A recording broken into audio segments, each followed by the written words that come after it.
Morning, guys. How's it going? Good morning. Morning. How's it going? Good. Good. You guys have plans to do anything for Thanksgiving? Cook a little. I know everyone's kind of stuck at home. That's what we're doing too. I think we're having. It took us a while, but we found a small enough turkey that will be, the right size for just four people. Usually we have giant turkeys, but I guess there's a surplus of giant turkeys. So if you want to go out and find it yourself a giant turkey to have leftovers for the next year, there's tons of them. I guess they're going to be cheap.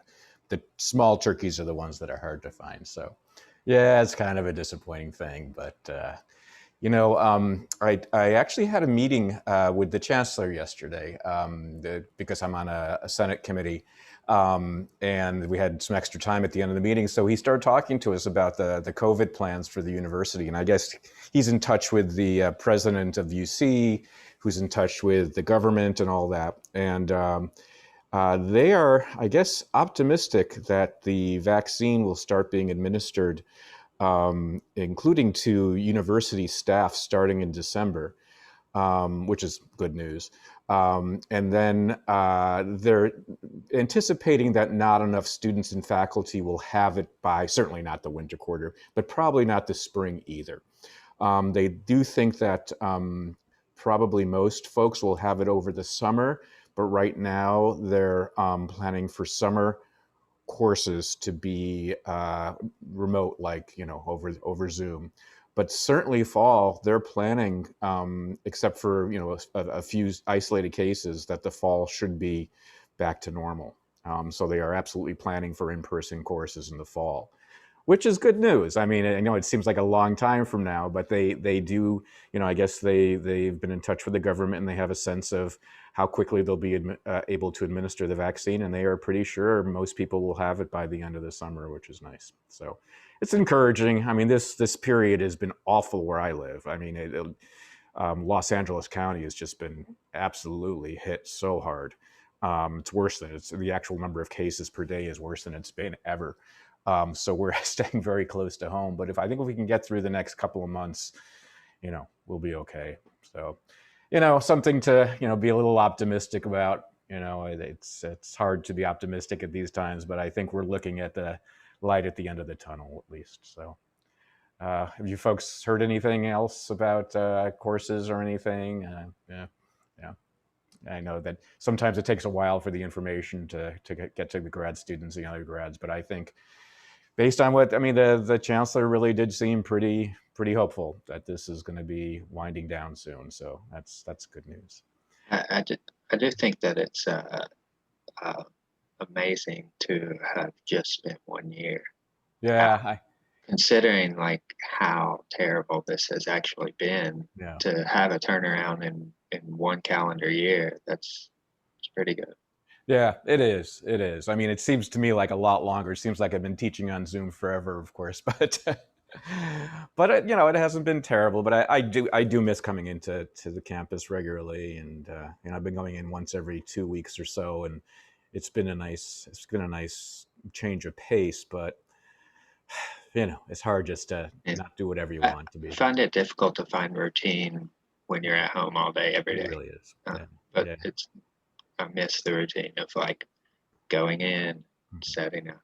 Yeah, I do too. And it's certainly something that they've been taking very seriously in evaluation of faculty merits and promotions and things like that. We're actually required when we go up for a merit or promotion to have a statement about how the quarantine has affected us. And it is being very seriously incorporated into how we're being evaluated. And I'm sure that will also be the case for you folks.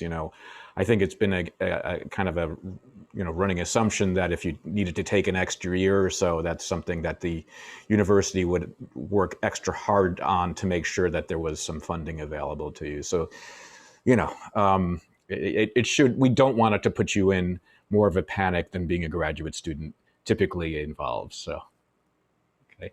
Has anyone heard? Let's see. I heard from Morgan. Uh, Anyone heard from Michael or no? Okay. All right, I don't mind just teaching to two of you, and you know, it has to be recorded anyway for everybody else. So I was going to tell you what's going on with your exams. I have finished scoring them, but there's just something I need to figure out. I need to talk to somebody today about how to give you a letter grade idea of how you did in the exam. So in other words, when I send out the scores for the exam, I'll send you your exam and I'll send it to you in an email, and I'll send you your raw score, and I'm also going to send you an idea of how that would fit into a letter grade range. But I just need to figure out something before I do that, and I don't like sending out exams without giving a letter grade range, because sometimes people look at a score and assume, you know, the worst, and I don't want you to do that. But I'll say overall people did fine. I'll say that overall. Okay, so nothing to worry about between today and hopefully today I'll be able to talk to somebody, but if not today, certainly tomorrow, and I'll be able to figure out the letter grade. Okay. All right. Sorry about the delay. It's just it's kind of a crazy time of year for me. So, okay. Any other questions about anything in the course or anything about the exam? No. Okay. We have what, 2 more lectures after today? Is that correct, or 3 more? Let me take a quick look at our calendar here. So we have next week, which is the 1st. Yeah, just 2 more. Oh my gosh.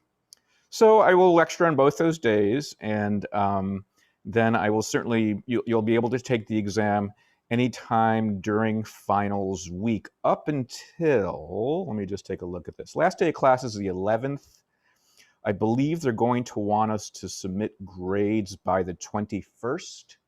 So that means I'm probably going to have your exams by the 18th, just so you know. I don't know if you have a lot of other homework assignments, papers, that sort of thing due. And there's also the small paper, which I'll talk about. Again, the way to think about that small paper is just a way to kind of boost your grade. Most everybody gets, you know, if not full credit, very close to full credit on it, as long as you follow the instructions. I'm hopeful that everyone will do fine on that. But both of those things would certainly be due by the 18th at the latest, because I think I have to turn in grades on the 21st. Okay, that seems right. So the last day of classes is the 11th, right? Finals week is the next week. So yeah, they're going to ask us to get everything in by the 21st. So that sounds about right. Okay. All right, then let's continue talking about connectionism. And where were we? Yes, we were talking about some of the philosophical implications of connectionism, as I remember. So let me set this up, make sure that the video is recording things appropriately. There I am. Okay. Just to kind of review what we went on, what we talked about last week, just very quickly, besides, you know, kind of the core concepts in connectionism, was the issue of whether we could consider connectionism just kind of a more modern instantiation of associationism. And there certainly are folks who still think of connectionism that way, as kind of a you know, a way of kind of putting a more formal kind of, I don't know, more modern veneer on behaviorism and stimulus response sort of psychology. But the connectionists wanted to make a kind of very clear break from behaviorism, in the sense that they did believe that there were these important hidden units which allowed the mind to actually impart its structure onto the input and the output. So it certainly embraced all the kind of learning sorts of strengths of behaviorism, you know, understanding how associations between, in this case, units could strengthen with experience. I mean, they thought that was a very, you know, important part of their theory, and it certainly was important of, you know, behaviorism and associationism in general. But they do want to make the clear distinction in that there are these, you know, kind of structures that exist between the input and the output that are critical for the system to work, and those structures could be considered parts of the brain or mind that were not considered in strict behaviorism or stimulus response psychology overall. So in that sense, it certainly is more of a cognitive theory than connectionism. You know, connectionism doesn't really ask questions about how the mind adds structure to the input and output, but connectionism absolutely does. And in some ways, that's the purpose of the modeling that's done, is to understand how those hidden units apply to the stimulus.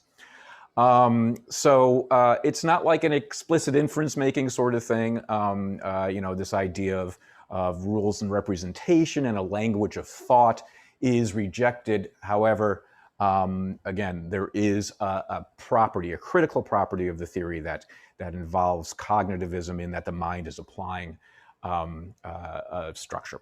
Okay.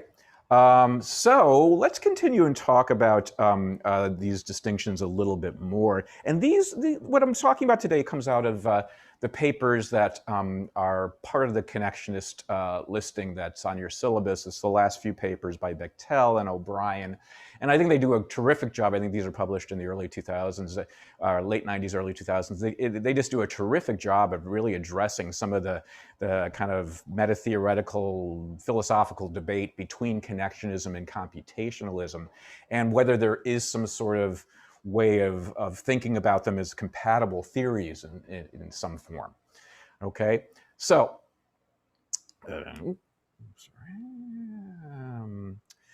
so for cognitivism, let's remind ourselves what that was about. Remember, it was computations made on representations, right?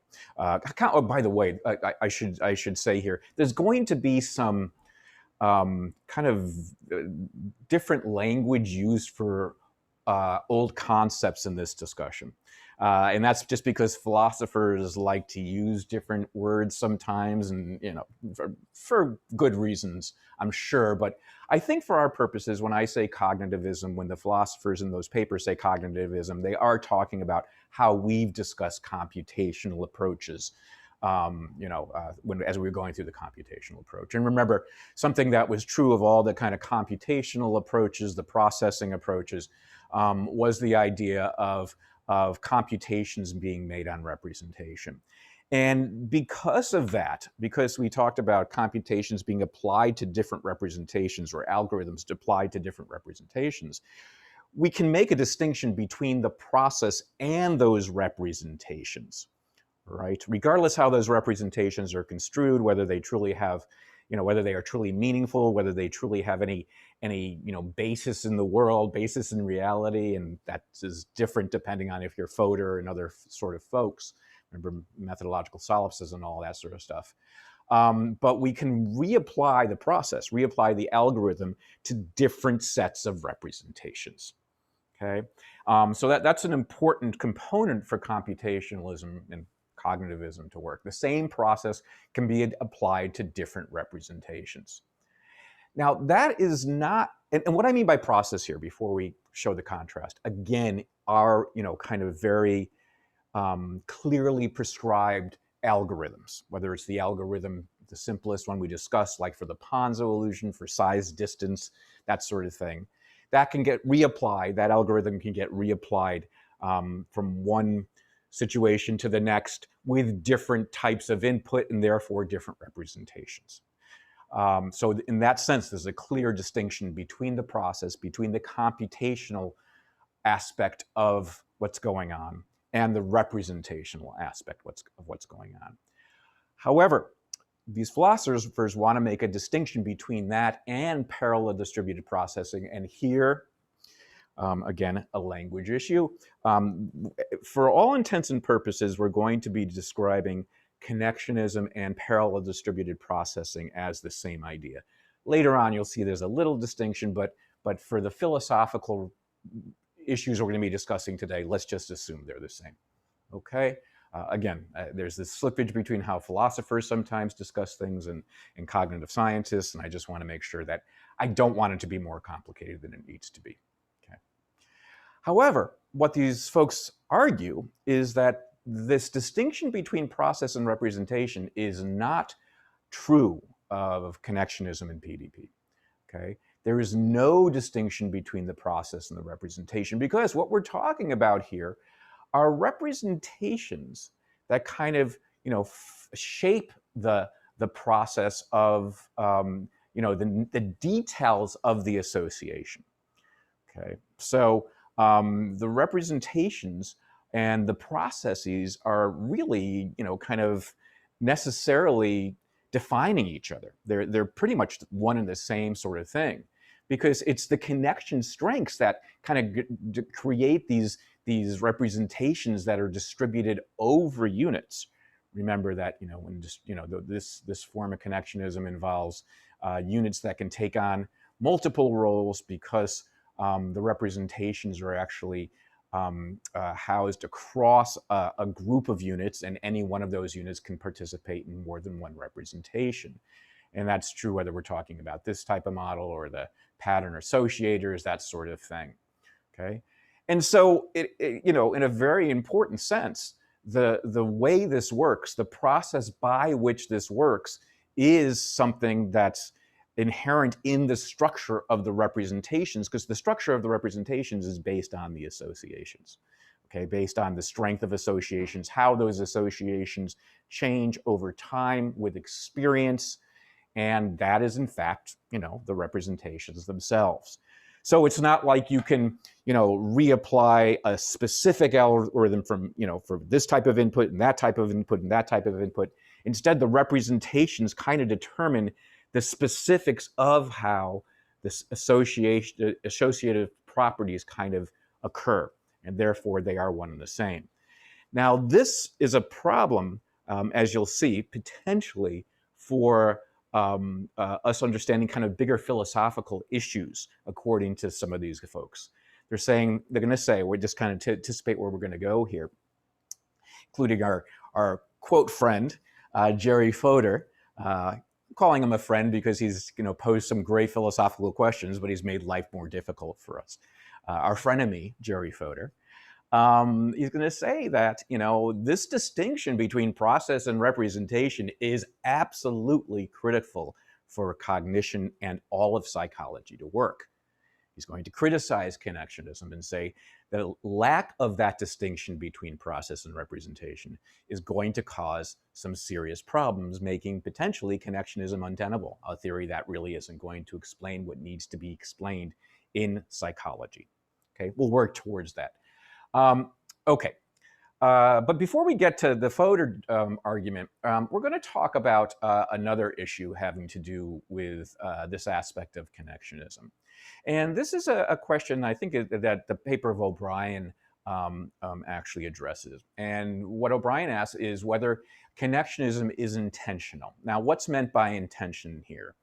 Intention just means, having some sort of mental component, some sort of representational component that can actually have a causal power to it, in a sense. So, it's called intentional. I mean, maybe just the way you can remember it is, when we use this word intentional, it does refer to intention, mental intention, psychological intention. And here I go. I'm intending now to pick up my glass and take a sip of water. And so I do. And I now ask, okay, why did this occur? Why was I picking up water and drinking it? And the answer would be, well, I had the intent to do it. And there's a mental cause. It goes beyond intent. I have the belief that my neighbor is a wonderful guy, and I'll treat him as a wonderful guy, okay? I have the desire to make sure you understand these aspects of connectionism today. And that's going to, make me organize my thinking and therefore my talking in a certain way. All these things are mental sort of components, sort of representations, whatever, that have some sort of, causal power. They can cause behavior. And certainly, when we talk about psychology, it's kind of an assumption in psychology that, yeah, we believe that people have some, choice, even if we, forget free will and all that, kind of, all that sort of stuff. But, we typically do in psychology ascribe cause to, desires and wishes and beliefs and intention, okay? So what is needed for a theory of intention? What is needed for a theory of intention? Well, before we get to that, okay, let's look at different ways that this can be approached, the issue of intention. And O'Brien does this. This is really fun to read, and I recommend you do. It's really, possibly things you haven't thought about before and won't have a chance to think about again. So I really recommend you read this. It's a fun paper. What he first defines as our intentional realist. And what I've been describing basically is intentional realism. The idea, kind of the kind of, what we sometimes call the folk psychology or intuitive idea in psychology that, yeah, intentions, beliefs, desires, wishes are real things. They are mental components. They are, certainly instantiated in the brain, but they are mental components that have some sort of causal power, that they are real. Desires, beliefs, what we say when they're real is they have an ontological status, that we can talk about them as being part of the process that has, some sort of causal power. The term that I think he uses is causal efficacy. It just means that it has the potential to cause things like other mental states or behaviors. Okay, I have the desire. To, quench my thirst, and that desire is going to cause me to try to remember where the water is kept in the house, for example, which is another mental representation, which can all ultimately lead to me, performing a behavior of opening the refrigerator and pouring a glass of water and all that sort of thing. So my desire has the causal power, the causal efficacy to affect other representations, trying to remember where the water is, or other behaviors, going out and finding and actually performing the act of reaching down to the water, opening the refrigerator, all that sort of thing. So that desire has, a way of actually inducing changes in both the mental state and the behavioral state of the animal. Okay. So that is what I think most of us assume, even if it's kind of implicit. We talk, go knock on your roommate's door, who's the social psychologist in the department, I don't know, and ask them, do you believe that we can understand human behavior by understanding how a person's belief, a person's desire, a person's wish, a person's choice affects their behavior? And you say, of course, that is, that's what psychologists do. We usually do give it a causal power. However, there is another approach, and that is in what's called intentional eliminative. This is a word I've had trouble saying for 20 Well, years. I had the same problem when I was reading this. I was like, I cannot say this word right. I'm going to say it's eliminativists. Eliminativists. I guess if we said it a lot, that's okay. I read the other day that when someone has trouble pronouncing a word, that's okay. You shouldn't make fun of them because they learned that word through reading, and we should always be supportive of reading. So when someone has trouble pronouncing a word, you should say, good job. So eliminativists, okay? Eliminativists, all right. Aluminum eliminativists. All right, anyway, and the idea here is that really intention, as we understand it, is a placeholder. Okay, it has no. It's kind of basically a kind of a fiction in a way, and this is certainly what the Skinner and the behaviorists would say about intention. That really, when you say that I have the intention to quench my thirst, really what you're doing is you're kind of identifying, maybe putting a new term on what you could call a behavioral disposition.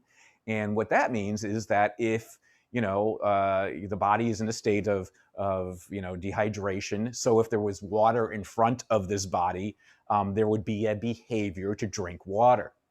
And so the behavioral, the physical state, the behavioral state is the real thing, and we can call that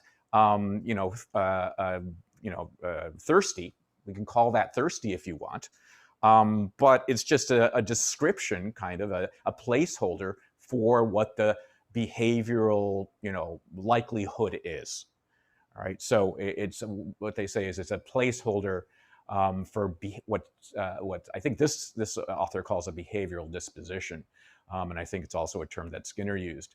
That it just says that this is the description of the person in the state that if there's of dehydration, such that if there's water in front of the person, they will behave in a way that involves bringing the water into the body. It's just a way of kind of giving a shortcut definition of what the behavior and the behavioral state is. And there is nothing causal about the mental representation. I mean, it's really a useless thing. It's like other sorts of placeholders. Like we used to think that there was ether that in the environment that caused gravity and all this other sorts of stuff. That a true description of what's going on is going to reject any sort of mental state as being much more than a placeholder, and it's certainly not going to have any causal power to it. Okay, so now based on that, how do we, portray? How do we consider the connectionist approach? And I think the danger at this point during this debate, late 90s, I think, early 2000s, was that if in fact it was clear that connectionism was an intentional eliminativism, very close, then it would be not much more useful than a strict behaviorist approach. We could no longer talk about ideas, desires, beliefs, intents of having, a real causal status, and that might really limit what we could do as psychologists, right? It could really limit what we could do as any sort of theory that involves the mind actually imparting structure, right? Important structure, right? We can go back to that discussion as well. That's also relevant. We would hope that the mind's imparting structure in such a way that we could talk about its representations and its mental processes as having some intent, okay? Certainly, so behaviorism is an intentional eliminativism. Sorry, I forgot to put that on there. Certainly, the representational computational approach is an intentional realism, right? So it does discuss representations having cause, representations going through algorithmic processing having cause. And, this photo discusses the representations can have causal effects on other representations that can have causal effects on other representations that ultimately can have causal effects on behavior. But all those through have real, causal power. They all have, there's also a real causal reality to those representations.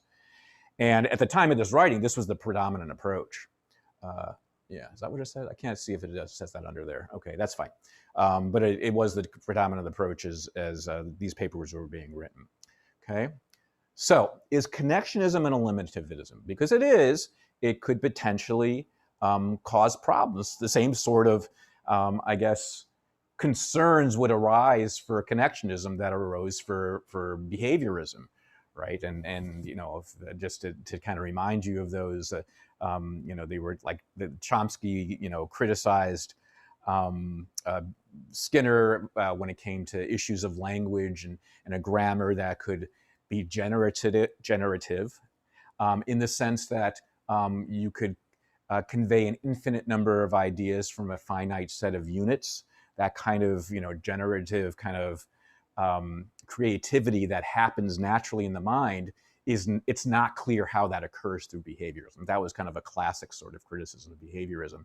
And without there being, kind of a real structure of the mind where those structures can have a causal power, it could be that connectionism really isn't much more than behaviorism, and it really isn't a theory of mind. It's a theory of association, which is something that I think a lot of, cognitive scientists and psychologists could take issue with. And so, what are some properties of these representations, these intentional representations, that it's like fears and beliefs and memories and desires that play a causal role. I mean, that is one of the properties of, as I said, of intentional sorts of disposition. I'm sorry, intentional representations. So intentionality involves a set of functionally distinct propositional attitudes, right? So they are fears, beliefs, memories, and they are distinct from each other and distinct from other representations in general. And that allows them to cause other things, right? So propositional attitudes here just means, in this case, means that they are things like, fears, beliefs, memories, desires that can have a causal relationship to other sorts of representations. That's all that means in this context. And what people had begun to criticize connectionism for was that this is not true. Oh yeah, sorry. Oh gosh, my notes here. I'm sorry. I'm really sorry about this. My notes here are from a previous year, and I forgot all these things I put on there. So they play a causal role in other propositions and behavior. That's what's important for that statement. But this is not true, people argued, for these PDP networks. Because of the things I mentioned before, that there isn't this clear distinction between the representation and the process. Okay, so what they're saying is that for there to be kind of a causal relationship between representations, the representations have to be, kind of items on their own that are separate from the processing that goes on that allows the representations to affect other representations. Okay, the representations have their power because they are separate from the algorithms. They are separate from the processes that occur. Okay, but if there is no clear distinction between representations and the processes, as has been said about PDP networks, the information is distributed, right? All this stuff that we just mentioned, the connection states are based on multiple representations, then we're left with a problem because we don't have representations. We don't have, I mean, think about it almost concretely. You can't point to a PDP network and say there's a representation that's distinct from other representations and has some longevity to it, that, like we do in the representations as we're discussing how they exist in a computational framework, right? So that clear distinction in computation between the representations and the computations is critical for an intentional realism and for intention to have a causal power on other representations and ultimately behavior. PDP does not have that. Okay, it's this computation, quote computation, its processing is wrapped up in how the representations are housed. The representations seem to be fleeting. They don't seem to have any longevity, and that causes a problem for us if we're going to be intentional realists. Okay, so what are your choices? Well, you become an intentional limitativist, or you find another way to portray representations in a connectionist sort of framework. So, just a little review here. There's no, in a connectionist framework, there's no functionally distinct identifiable substructures. There's no individual propositions, no individual kind of, intentional representations that are going to allow these representations to affect other representations. Okay, and that could be a problem. However, and this is O'Brien's reaction to this, he's going to kind of think of representations in a connectionist framework as something a little bit different. He's going to say that what's important about these representations is not necessarily their, concreteness, but that they are functionally defined and can be functionally defined in an individuated way. They can be functionally defined in such a way that they can have they can be separate from, other representations, essentially. So what he's going to suggest is activation patterns can instantiate these sort of representations, these propositions, okay? They are functionally distinct substructures, right? They are dependent on what the system is doing at any one time. So the distinction between the representations actually occurs it's a representation that is functionally defined, but it is something that is distinct, that allows it to have a causal relationship to other representations.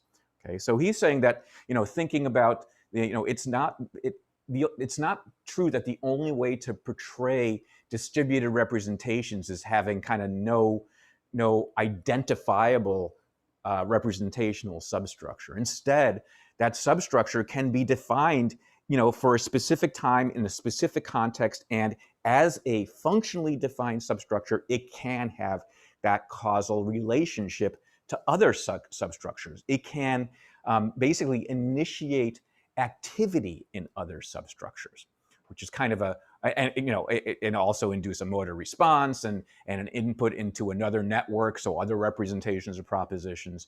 And in that sense, it is causal. So he's saying that, it's almost as if the people that are criticizing connectionism as having no functionally defined substructures are being a little too concrete. They're being a little too literal. And that, as we, look at that, if I put the previous slide up, you'd see those, or 2 slides ago, I'd pull up the little, network with the overlapping dots and stuff like that. You'd say, this is a functionally defined representation. And yes, it is, dependent on the context, it's dependent on the function, but it can be correctly characterized as a real substructure, and that substructure in that functional context can have a causal efficacy to it.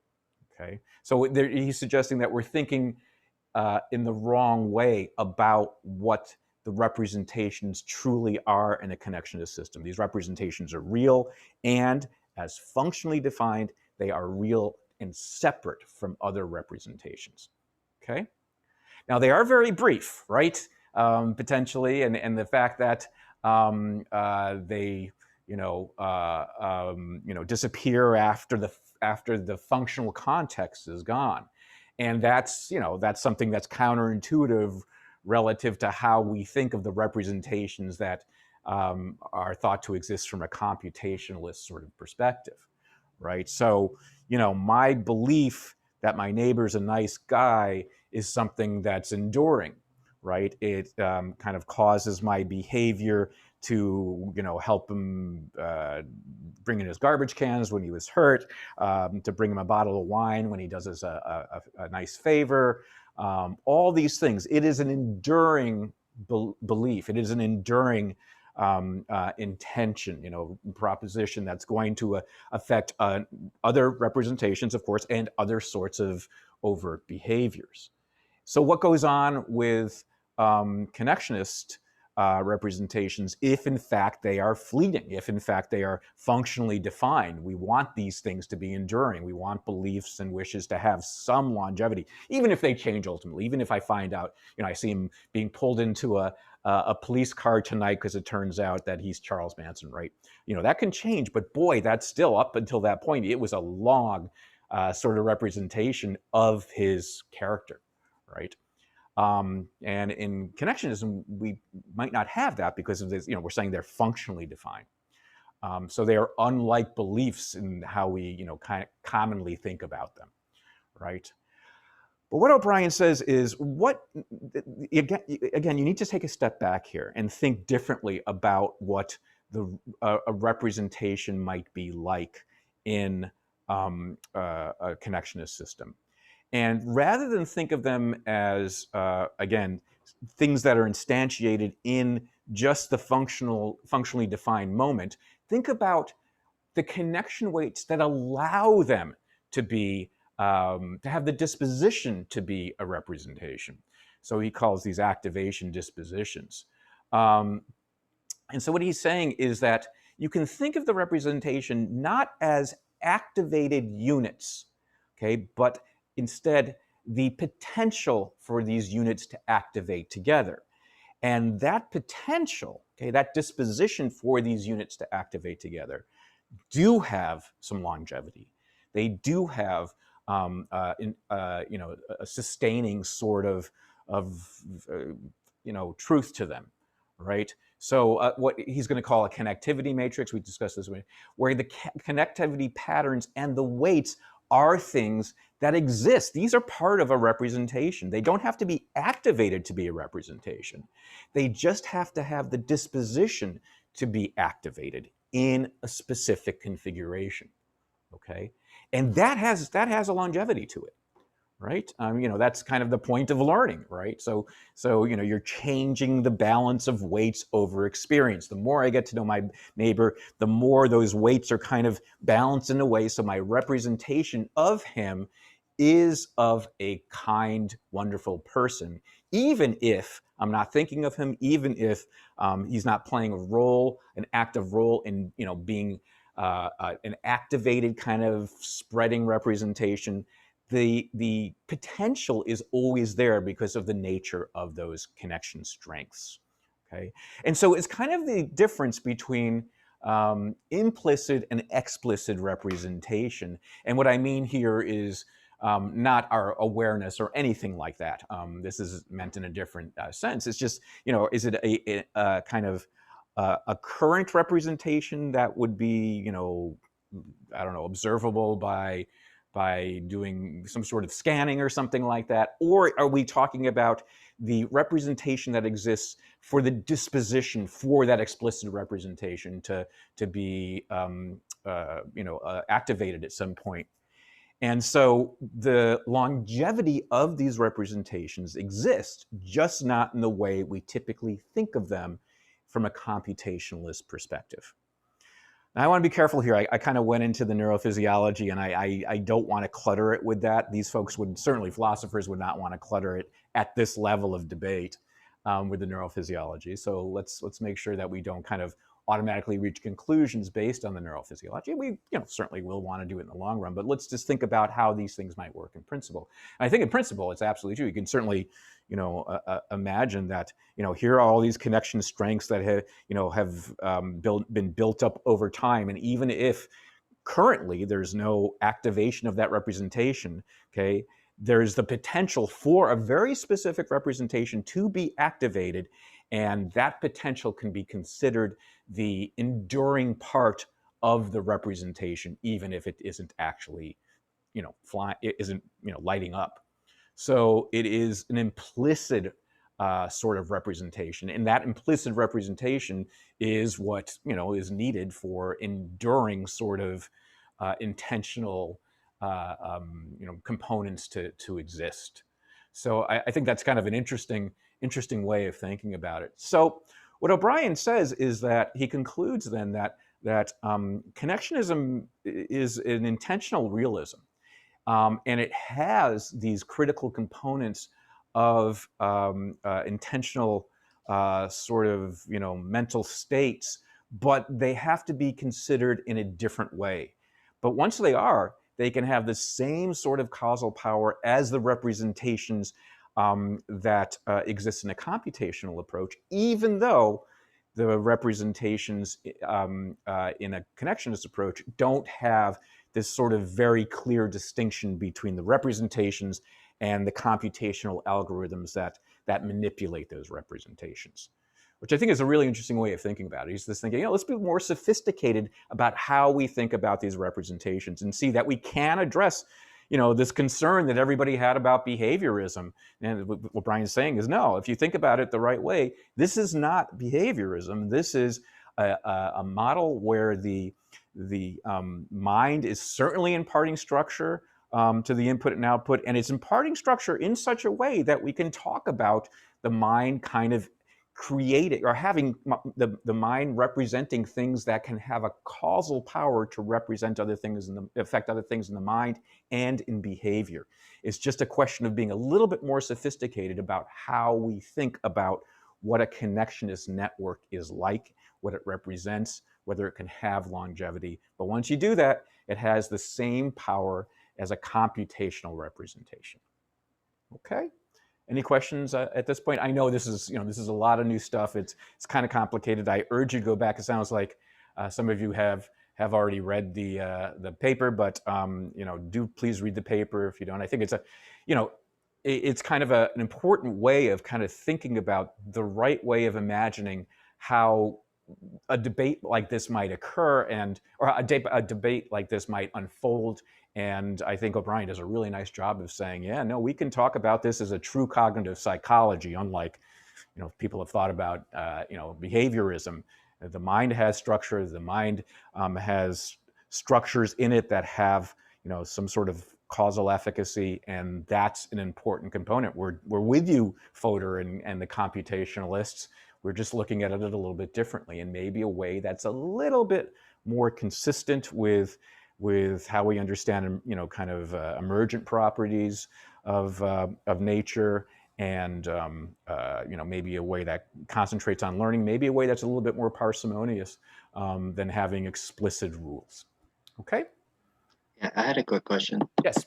The intentionality is a substructure of the representation? No, in this? intentionality is well, okay. Did I put that? Are you reading a specific phrase here on the slide? No, Or? no, I'm just trying to understand what these so functionally distinct substructures Sure. and those are But okay. So do you understand the idea that the on one level the representations are kind of functionally defined, that you don't see the lighting up until the right context and all that sort of stuff, and there can be this pluripotentiality, there can be individual units that lend themselves to multiple representations, so it is functionally defined, right? So that's what's meant by the substructures having that. And those substructures can be, intentional forms, like a representation for a desire, a representation for a belief, that sort of stuff. And as long as we can define that thing as different, as separate from other representations, and having this longevity, which are really in the disposition for the representations in some ways, then we can, O'Brien argues, we can be just as successful in discussing intentional ideas, intentional concepts, as having some sort of causal power as the computationalists. Does that help? yeah, I was just wondering because it's like the substructures are the representations then. Yeah. Right. So yeah, I think that that's what this means. I can go back and look at it just to make sure. But yes, in this case, the substructures are the representations that can have effects on other representations, and that power, especially when it comes to intentional terms, is something that most folks believe is critical for a cognitive psychology or psychology in general. Okay. Any other, Mac, do you have any questions? I'm just wondering, like, whether things like plants or I'm sorry, say that last word again. Some plants, like, or animals. Plants, yeah, nice, okay. I mean, they can be intentional as well, right? I'm just thinking of the definition of intention here. Yeah, okay, yeah, no, that's a really great philosophical question. So do plants have intention, right? It's I mean, that might be one of those, places where you say, well, clearly at that point we're talking about a placeholder. You could say a plant wants to grow towards the sun, right? A plant wants water. I mean, is that the same type of intent that we're talking about, right? We don't typically think of plants as having intents that affect other intents or other representations and that sort of thing. However, and you can talk to philosophers like our great friend Eric Schwitzgebel on this, he might say that there is nothing that by definition makes a plant's representations, if they have them, less intentional than our representations. So yeah. I mean, it's a really, really great question. What allows, and I mean, there are people that argue that animals truly don't have intents either, that where representations can affect other representations. Certainly we can say it. We like to say that animals have desires and that sort of thing, but there are folks that say those desires, that's where we're really talking about kind of behavioral dispositions in animals, and certainly in plants. It's only in humans. Now, I think there are real problems with that argument, but there are certainly people who make those arguments, right? I'm trying to think. You know, we think of a lot of animal behavior as being completely reflexive, right? I was talking about this in my other class. One of the problems, this is just a quick aside, just for fun. One of the problems in the pheromone debate, okay, you know, the idea that animals communicate with, you know, pheromones, the kind of, you know, chemical that signals things like fertility and menstrual cycles and all that sort of stuff. And it's very clear that animals do that. It's less clear if people, you know, have those sort of influences on each other. One of the problems with people, with the scientists saying it's just animals, is that it's assumed all the behaviors that are typically observed in pheromone based signaling in animals is assumed to be reflexes that are triggered by the pheromones. So you see ants scattering if they smell that another ant has been threatened in a place. They smell fear. You see mice entrain their menstrual cycles. Supposedly there's, if a female pig is an estrus and a male pig is around, the female will automatically go into its mating stance by sensing the smell of the pheromone of the male pig. Okay, that all sounds familiar, right? All right. As it turns out, let me just step back and say, a lot of folks that are critical of the idea that there's any sort of pheromone communication in between people is based on the fact that you don't see reflexive sort of behaviors come out of pheromone communication, right? So, you know, if a woman's in her fertile period and she smells a man nearby, she doesn't go into it. You know, lots of things go into it. But as it turns out, if you look at what is considered reflexive behavior in animals, it is much more complicated than that. So it's not just the pig goes into the mating stance when it detects the pheromone of a male nearby. A lot of other things need to be in play, and then it might go into its mating stance. And a lot of that comes from an assumption that animal behavior is reflexive and hardwired and doesn't involve, you know, kind of deep representations acting on other representations and a whole big kind of flow chart. It's a very, very, if there is a flow chart for a computational process, it's very, very simple. And therefore, kind of the assumption that animals don't have intent. And so, you know, it's interesting. You would think that these philosophical debates are fun, they're cool to read, but that they have much of a bearing on science. And I would say, yeah, there it does. It absolutely does. So, you know, the debate about the pheromones has, you know, assumed that you need an organ that animals seem to show, that in the olfactory system that animals show, but people don't. And that's based on kind of the assumption of reflexive and non-intentional behavior on the part of animals. So, you know, it's unclear where that kind of assumption comes from. It actually could come from something like, you know, the tradition of the world's religions or something like that, you know, and construing that people have souls and animals don't. I mean, it sounds, I know we're getting kind of way off the main topic here, but there is that very important history. And I think now soul has been, you know, kind of replaced by free will. And we think about people having free will and not animals having free will and all this sort of stuff. But all that is kind of, you know, deep in these sort of discussions about what is, you know, important in a kind of causal, you know, kind of causal mental structure in psychological agents. And I don't know if there's anything very clear that allows us to have them and not animals, or us to have them and not plants in some way. So these are really great questions. I don't have an easy answer for you, but you're at the right level of kind of questioning things. So I think that's actually a really nice example of the intentionality being maybe like a equal element in this whole behavior or input to behavior type of situation. Like we as human beings have the intention of suppressing behavior, like your example of, you know, a female not actually like physically getting into some sort of position or whatever, but that doesn't mean that they aren't still like attracted to the pheromone. It's just they have the intention to suppress the whatever it is, and there are tons of examples of us suppressing behavior. Yeah, absolutely. For whatever. Yeah.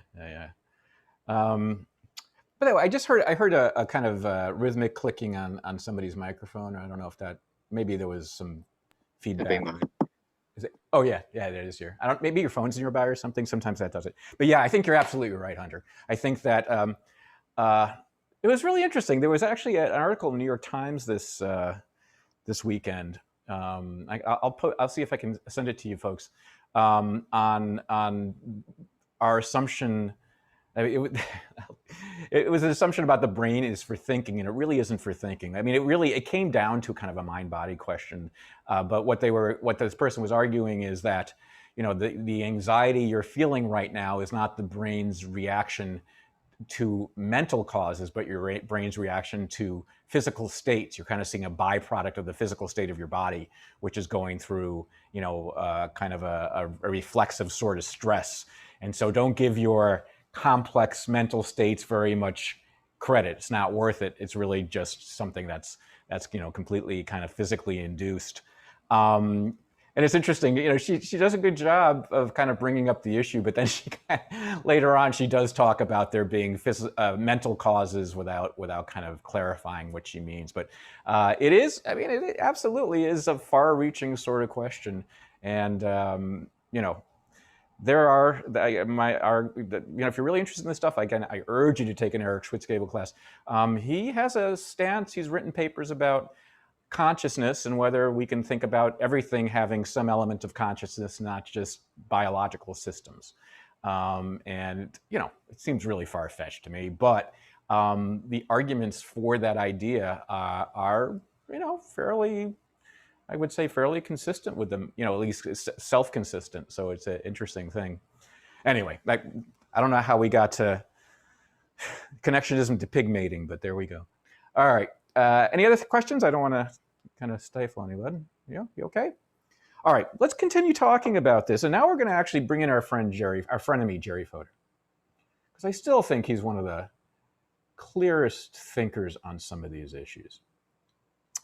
And he's been very, very critical of connectionism since its inception. You know, he said that, you know, this, for all intents and purposes, is nothing more than the new behaviorism.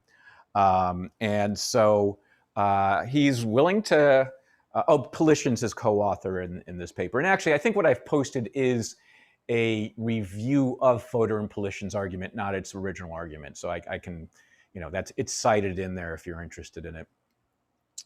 But what he's certainly willing to say that connectionism is representational, that you know, these representations do exist, and they can exist in the form of you know, kind of connectivity dispositions or whatever kind of O'Brien was discussing.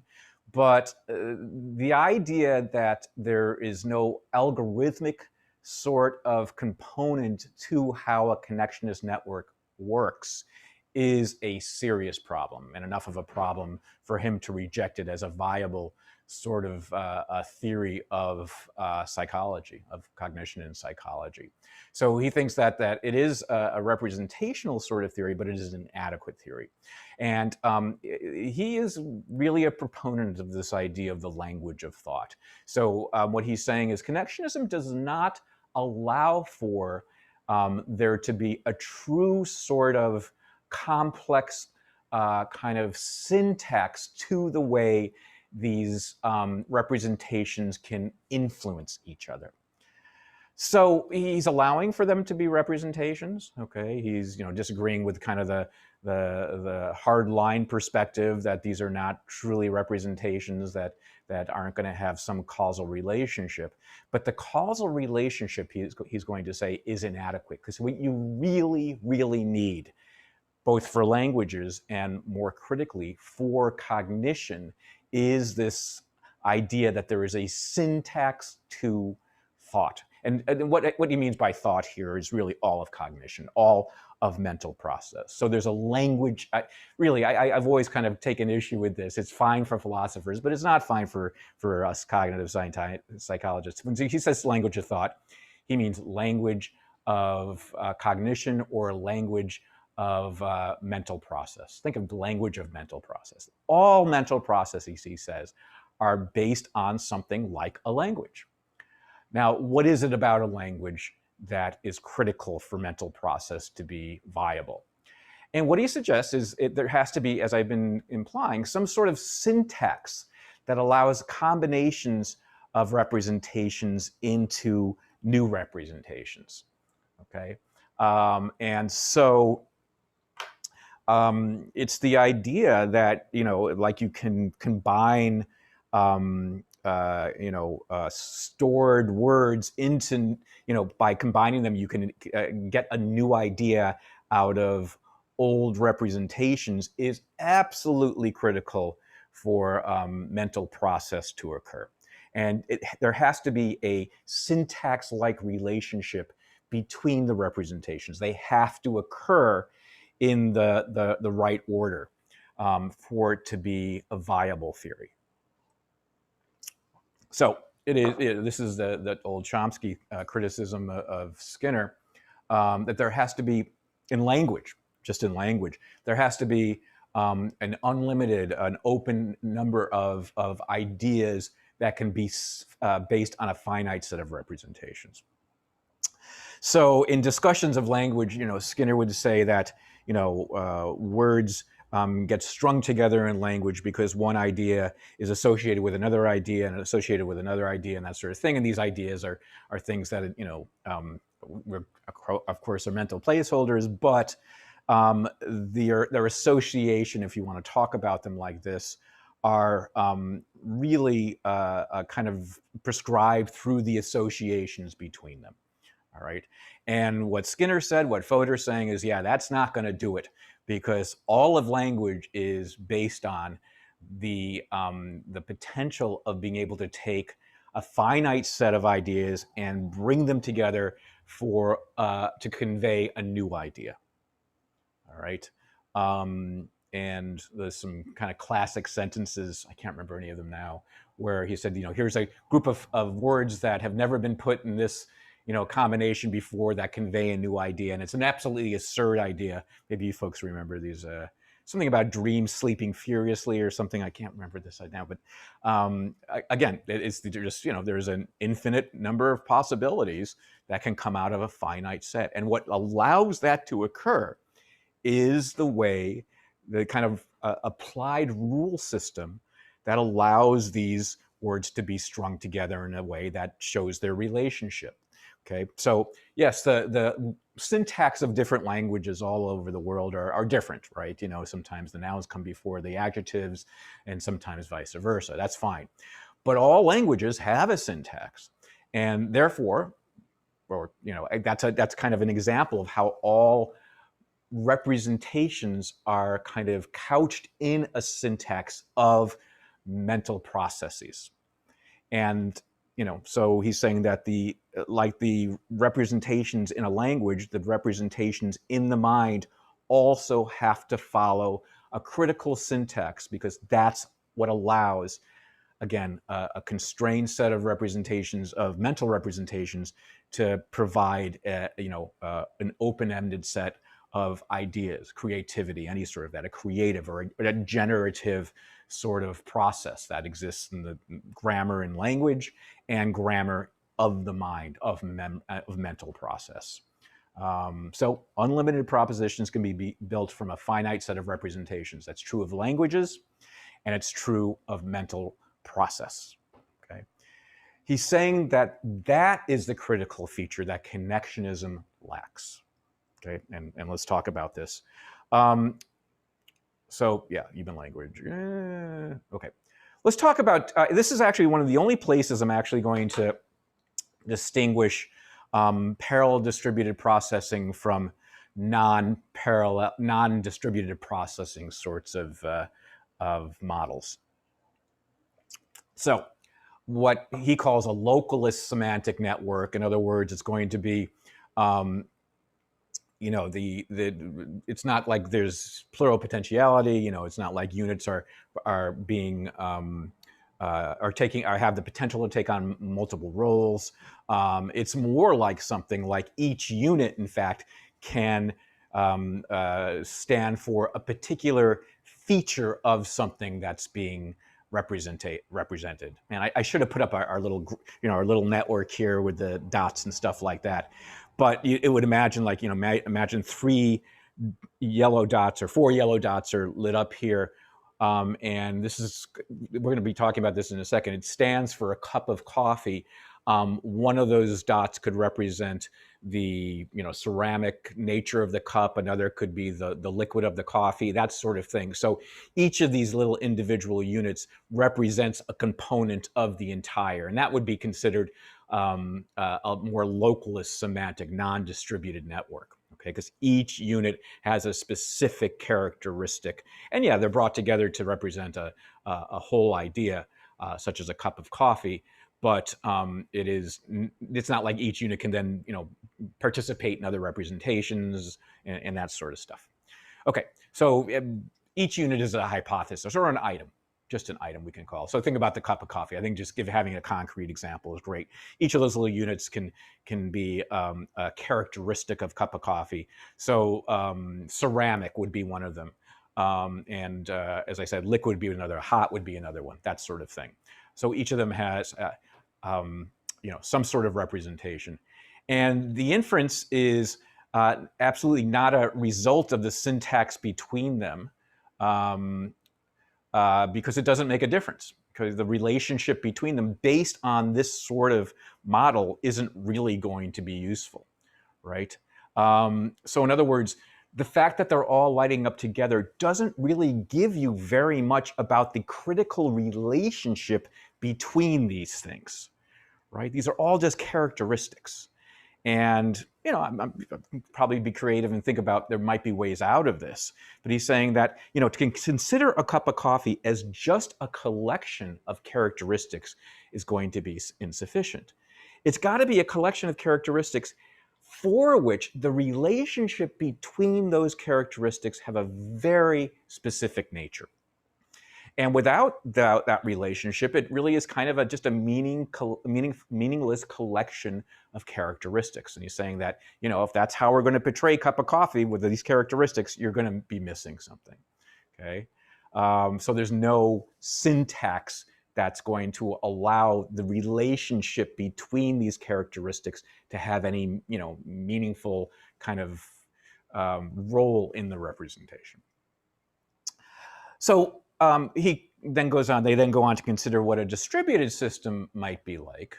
And these would be situations where the units, oh yeah, actually this, you know, I kind of overlap these a little bit.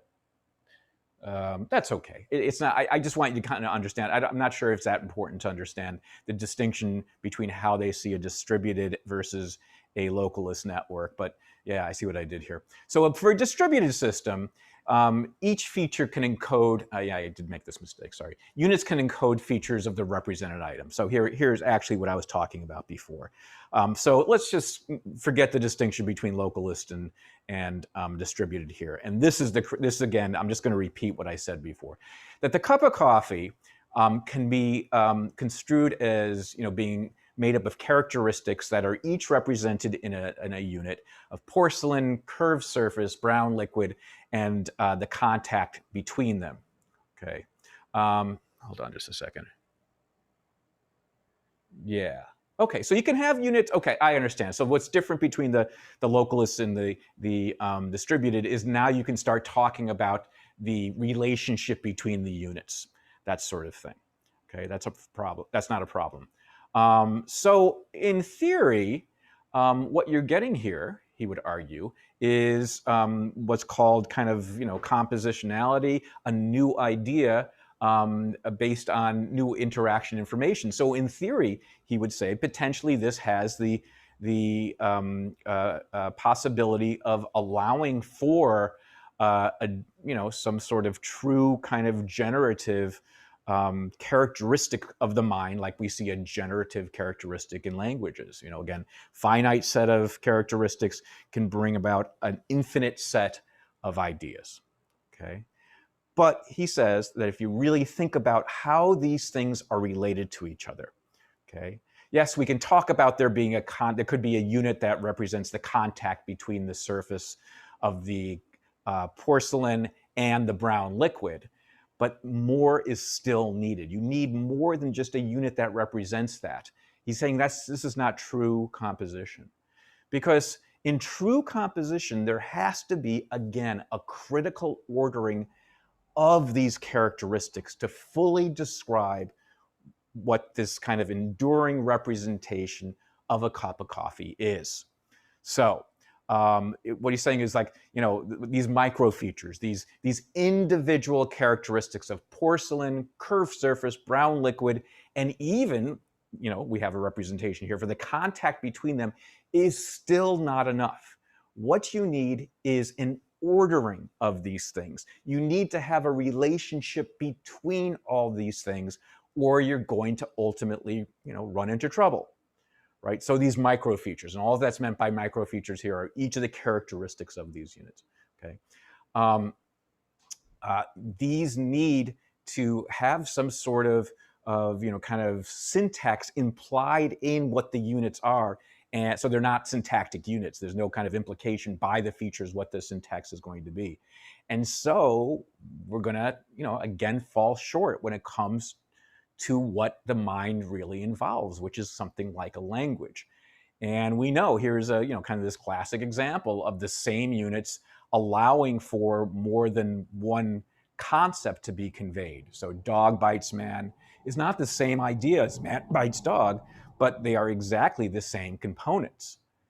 And so without there being, okay, a kind of implicit syntactical or kind of, I guess, causal chain relationship between these sorts of things, then it's connectionism is not going to capture the true nature of the mind. The fact, again, that the mind is, the mental process is based on something like a language. The language of thought is the language of mental process, right? And mental process, therefore, involves, you know, a critical relationship between the individual components of a representation or a mental process overall, just like, you know, language does. Okay, so it lacks. So yeah, Washoe. I put this in as an example. So you guys know the story of Washoe, right? The monkey.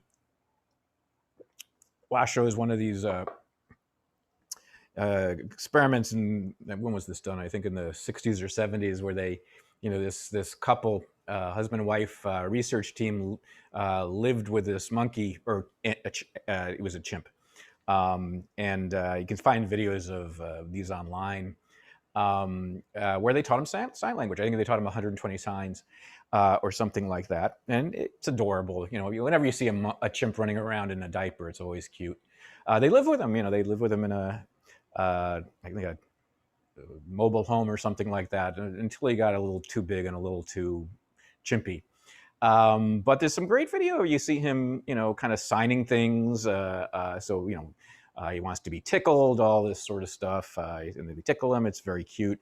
And supposedly, you know, so they were interested to see if, in fact, chimps showed any sign of language potential. And what they decided is that, yeah, he can understand representations. That's okay, right? Signs represent things. That's an important part of language. But what also is important of language is kind of this, you know, generative, you know, syntax. The idea that you could put together new symbols. And there's this famous clip where where Washoe is kind of sitting at the edge of a pond, and he sees I guess a duck alight on the water, and Washoe signs water and then bird, okay, to the trainers. And they take this as an example. Oh, he's learned a new concept by combining two, you know, representations, two signs that he already had. So he is showing basically a combinatorial syntax, you know, is true composition.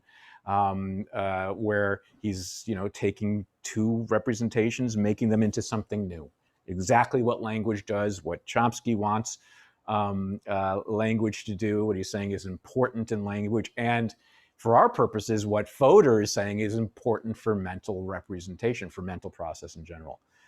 By the way, there was another example. I can't remember what they did with this other chimp, but there was a chimp they named Nim Chimpsky, kind of after Noam Chomsky. Again, based on this sort of debate about whether chimps truly have the potential for language. Anyway, returning to Washoe, as it turns out, the researchers weren't completely, I guess, honest about showing all the videos they had of Washoe interacting with them. So at one point they show Washoe signing a tickle, and then me, making the sign for tickle, and then me, and then the trainers would tickle him, and they say, hey, here's another example of this combinatorial syntax generative sort of process. He's coming up with this new idea. And so they tickle him and that sort of thing. But as it turns out, that was kind of a clip that was extracted from the entire interaction. And if you go back and look at the videoed or filmed entire interaction, you see him convey the same wish, tickle me, sometimes by signing tickle me, and sometimes by signing me tickle. And he didn't distinguish between the ordering of those terms, of those signs, suggesting that, yeah, he has a representation for tickle and he has a representation for himself, me, and tickle in the signs. But he didn't distinguish that when combining those words, there was a rule that allowed it to convey different ideas. Okay. And of course, that rule could then be applied to lots of other things. Feed me versus me feed, right? Tickle, me tickle, really, in our language, I'm going to tickle you, right? And Washoe didn't do that. He just liked to be tickled. But he didn't understand that. Now, humans do, babies do, right? They get that pretty quickly, right? They get that they can, change the word ordering and it means something completely different. And then that changing of that ordering can then be applied to different cases and, it goes on and on from there. It makes us these brilliant, creative, self-destructive animals. But like it's true in language, okay, it is true in thought. It is true for mental process. And so, just like, chimps don't have the potential for language because they do not truly have a combinatorial syntax, connectionism doesn't allow for a combinatorial syntax and therefore is not viable. Okay? So they conclude, Fodor and Polishin conclude this, that there might be something that is actually connectionist, that is underlying parts of the system. That maybe, yeah, I mean, at that point, by the time this debate was going on, Fodor was acknowledging that there are aspects of the nervous system that really do seem like they might be run on connectionist sort of properties. So it could be that, yeah, the nervous system is behaving in a connectionist sort of way, so that, the Hebb rules and all that sort of stuff, where neurons that are excited together, are strengthened, connections are strengthened, all that sort of stuff. And he thought that, yeah, that for the neurophysiologist, that's appealing. That really is. But we're talking about processes that are actually occurring at the sub-symbolic level, below where cognitive scientists and psychologists that are working with mental representation and mental processes really need to bring their attention. Okay, because what they're saying is that when it comes to understanding the cognition of some things, okay, it's only the symbolic level that's important. When you okay, so this is like basically you can say that underlying the symbols, underlying the representations that go through these algorithmic processes, yes, you can say that there are connectionist-like properties of the neurophysiology. But whatever those properties aren't sufficient. There needs to be this other layer where the representations are actually, maintained through this critical kind of syntax that exists in the computations made on them itself. So this is at this point, as far as photo interpolation we're willing to go, is that, yeah, you can certainly see properties that are connectionist like at the level of the cells, but they're not really going to help us understand cognition or psychology in general, or what we call mental process.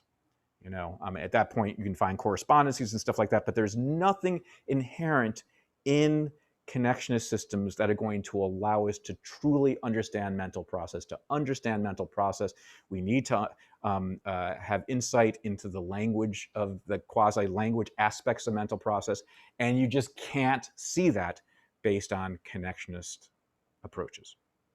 Okay. Any questions at this point? Just not, maybe not a question. I think their their discussion remind me of a recent study about grammars.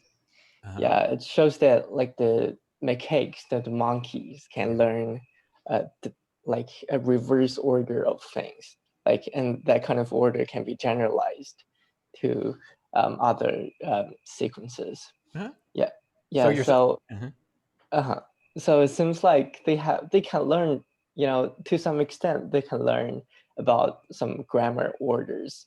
Yeah, but the conclusion is that they learn it really slow, but the preschool children can learn it really fast. Right. So yeah, maybe that's like a cognitive limit for animals. Yeah, no, it's interesting. I mean, the speed at which it could be learned and applied, I don't know in and of itself would be strong evidence against them having some sort of generative grammar, some sort of, right? That being said, is it the case that they are able to represent new ideas based on a new ordering of those representations that they can then apply to other situations, so that they know that if they change around these words, then it can apply to this and this and this and this? Because that's something a child can do, right? I don't know if that's something macaques can do. Yeah, I think it's just like that. Like if you give them a completely new sequence, they can do it in a completely reverse order with a really high accuracy. Right. Yeah, so it's look at that. I know this is an ongoing debate. It's been an ongoing debate forever. I don't know its status. Back in the Washoe and Nimchinsky's days, it was kind of thought that a lot of that data really wasn't as clean as it was supposed to be. But what's his name? The one with the buttons that begins with a K. What's his name? A very famous ape that communicates through touching a touch screen. And I can't remember his name. There's Robin Williams. This picture, the pictures and video of Robin Williams interacting with him. He's really very cute ape. He's big, but he's got a little pet kitty. I can't remember the name, but I think that they consider the methodology. Is it Cujo? Yeah. Wait, say it again. What's his name? Cujo. Cujo? Is that something? Maybe something. Wow, that sounded. Yeah, I'll have to look it up, but. They consider those methodologies better. I don't know what the status of that is. I'm not quite sure how much that tells us about the evolution of language anyway. But I haven't followed it. Maybe there's some kind of sophisticated discussions of it someplace. I'm sure there are. But anyway, yeah, that's been the kind of the classic argument. And again, it's more far-reaching than a language issue. For Fodor, it is something inherent of all mental process, that you need this aspect of it. You need this kind of generative, kind of combinatorial aspect of mental process. And the only approach that allows that, at least as Fodor was arguing it then, was a computational approach where you had representations going through computations which had a very clearly prescribed syntax. The fact that connectionism lacks that is going to be a problem, according to this. Okay, why don't we take our little break here? And this is good. We have one more issue to discuss with regard to connectionism that has to do with the possible reconciliation between computational and connectionist approaches, and then we'll move on to another theory. Okay? Okay, see you in 10 minutes.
Mac there? Oh, Oh, there you are. Great. Okay.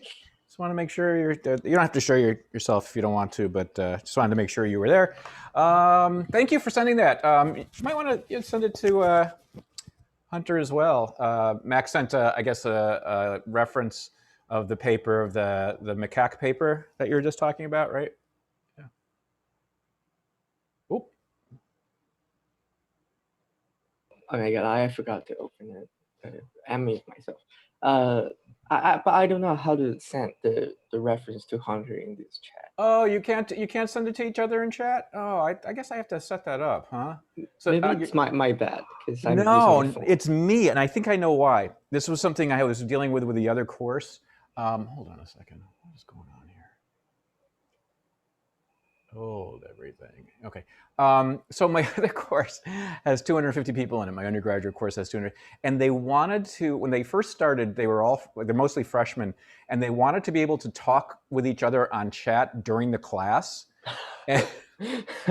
And I said, okay, I'll try that. And it was so bad, so quick. They were kind of just flirting with each other and stuff like that. I had nothing. I thought that, they're going to talk about the concepts in the class. And it was just like, hey, has anyone watched Saturday Night Live this week? It's like, it had nothing to do with it. So I then changed my default to they're only allowed to ask me questions. And so I think that affects this class too. So I'm really sorry about that. Yeah, I can send it through email as well. Yeah, whatever. Yeah, I'm sorry. You would think you'd have different settings for different classes, but I'll check into that because I trust you to talk to each other. Okie dokie. Let's see.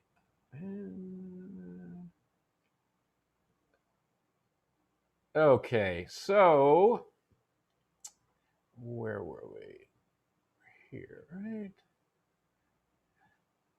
Good. So let's just, this is actually part of the same paper I'm going to be presenting. I think the authors on this are Bechtel and Abramson. And are we still, everything working good? Yeah. These are some potential responses to this issue that Fodor and Polition bring up.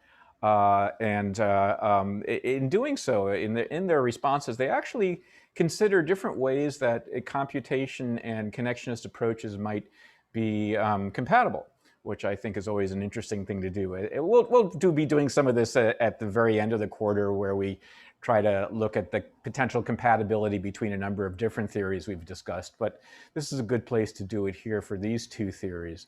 And so we're talking about connectionist responses to the criticisms of Fodor and Polition, but again, these could be ways of considering these theories, possibly reconciling the differences between these theories. The first one they list, they're going to call an approximationist approach between the two accounts. And what they're really kind of discussing here is that something we've mentioned before with connectionism, the way it handles what seems to be rule-like behavior. So, we saw this in the context of things like the overgeneralization of the past tense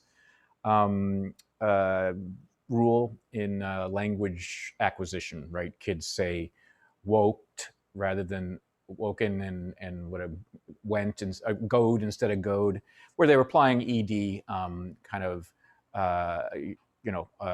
overgeneralizing the ed rule.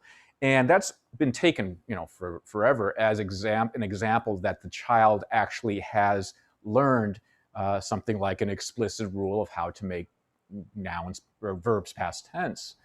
And what the connectionists have always said is, yeah, you're going to find a lot of behaviors that you can describe with rules, but that doesn't mean they really are based on rules. And they show some really interesting ways that those sort of rule-like behaviors can come out of the connectionist approach. We discussed this also in the context of things like trying to interpret nonsense words, trying to interpret a degraded input, where there's smudge on letters and stuff like that, where those examples would seem to show that somehow the mind has incorporated a rule understanding of, say, the rules of phonology. What letters can go together. I guess that's the rules of orthography. What letters can go together in English, and then kind of learns to apply them. So I before E except after C, that sort of rule would be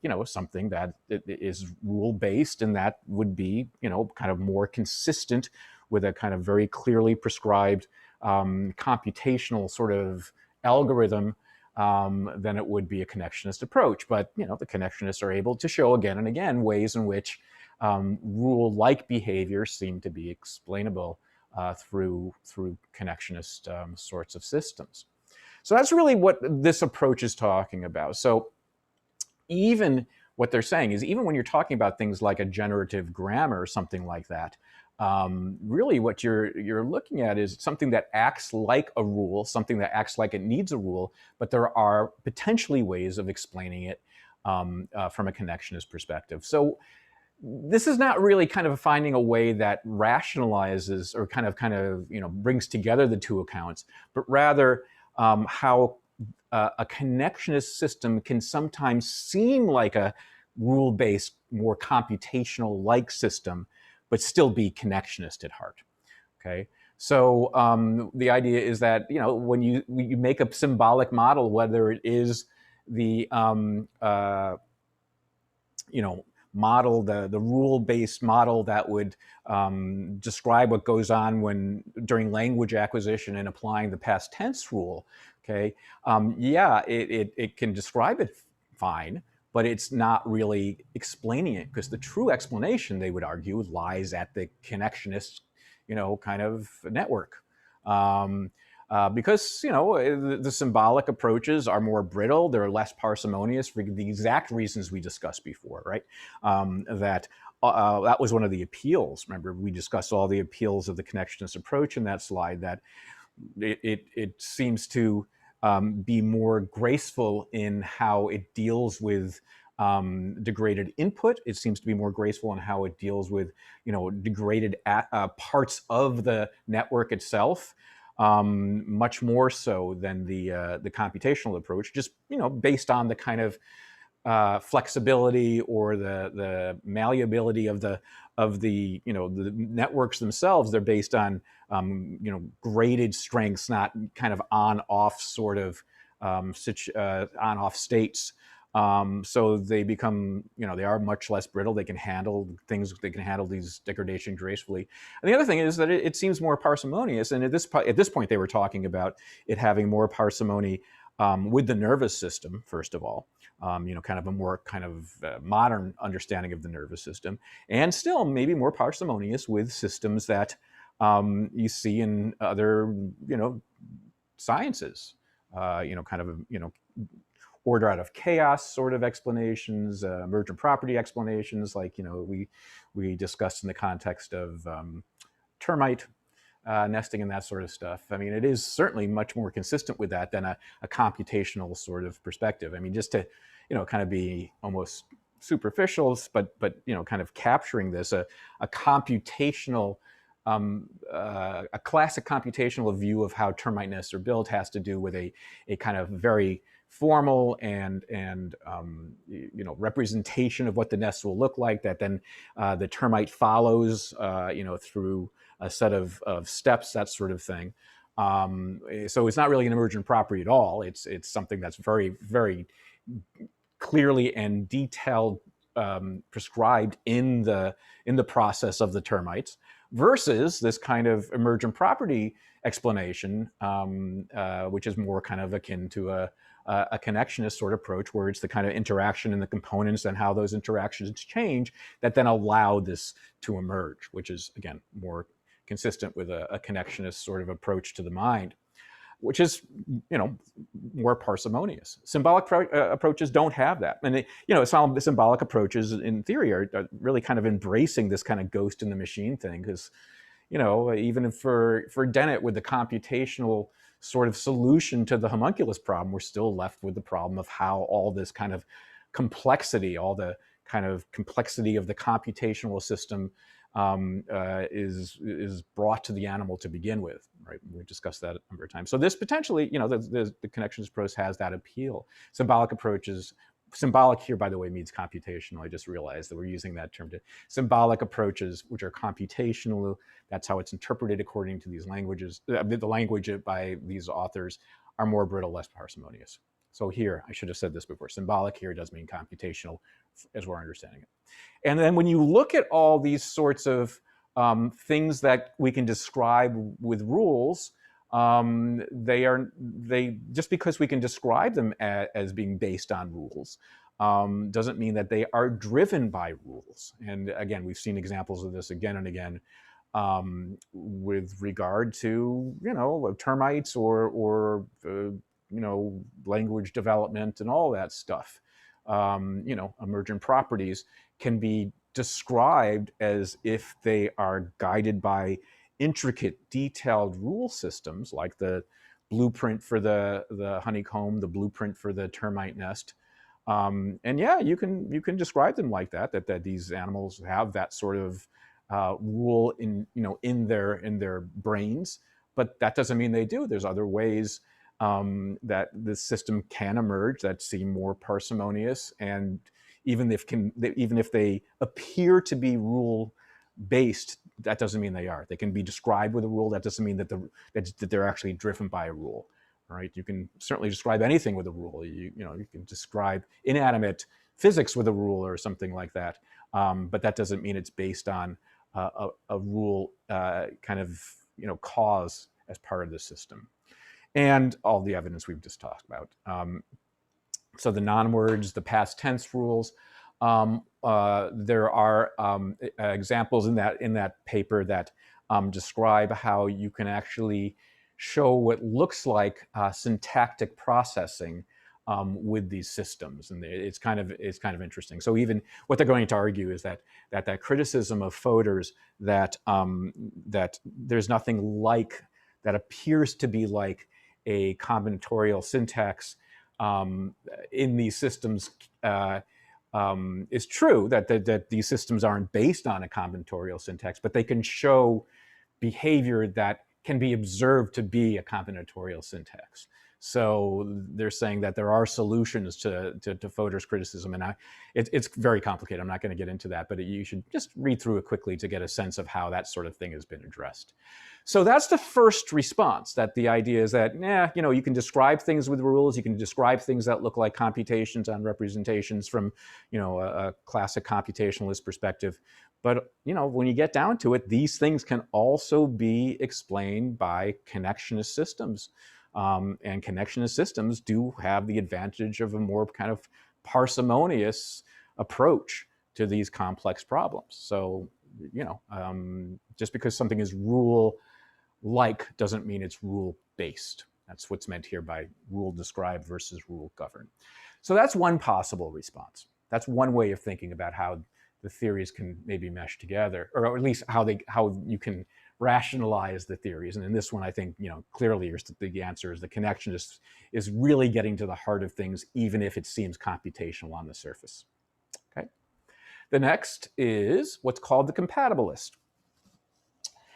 And here, the idea would be that explicit kind of computation on representation does exist, that it is part of the system, but the way it works would be based on kind of interacting connectionist systems. And this one's a little complicated. I'm not sure I fully understand it, but I wanted to at least present it to you so you guys could think a little bit about it.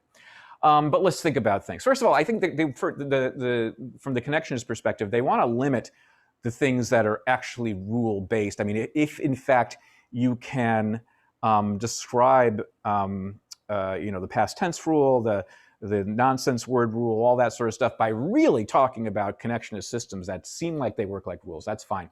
But if there are things that actually need to be rule-based, can a connectionist system kind of be part of that rule-based system?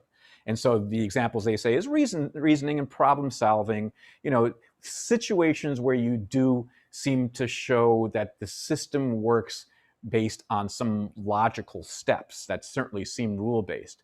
Can we in fact describe them with a connectionist system, right? And it's going to have to be a connectionist system that is going to have to go through something like a set of steps. Clearly, it's not kind of like this, the way we've been kind of portraying how to determine if a letter is R or if the word is Rosenblum, where it's kind of mixing everything around and something emerges out of it. That's going to be part of it, but just to kind of anticipate where we're going to go with this, that's going to be kind of the beginning. And then when something emerges out, what emerges could be a part of a multi-step process, okay? So the idea is that rules can be implemented in a connectionist framework. It's just then a question of how to model how these kind of connectionist subsystems interact with each other, how they interact. So basically what's happening here is the network is actually going to manipulate symbols. So it's going to allow there to be some, kind of a small collection of rule-based processes in the mind, but those rule-based processes work according to an underlying group of connectionist steps, I guess you could say.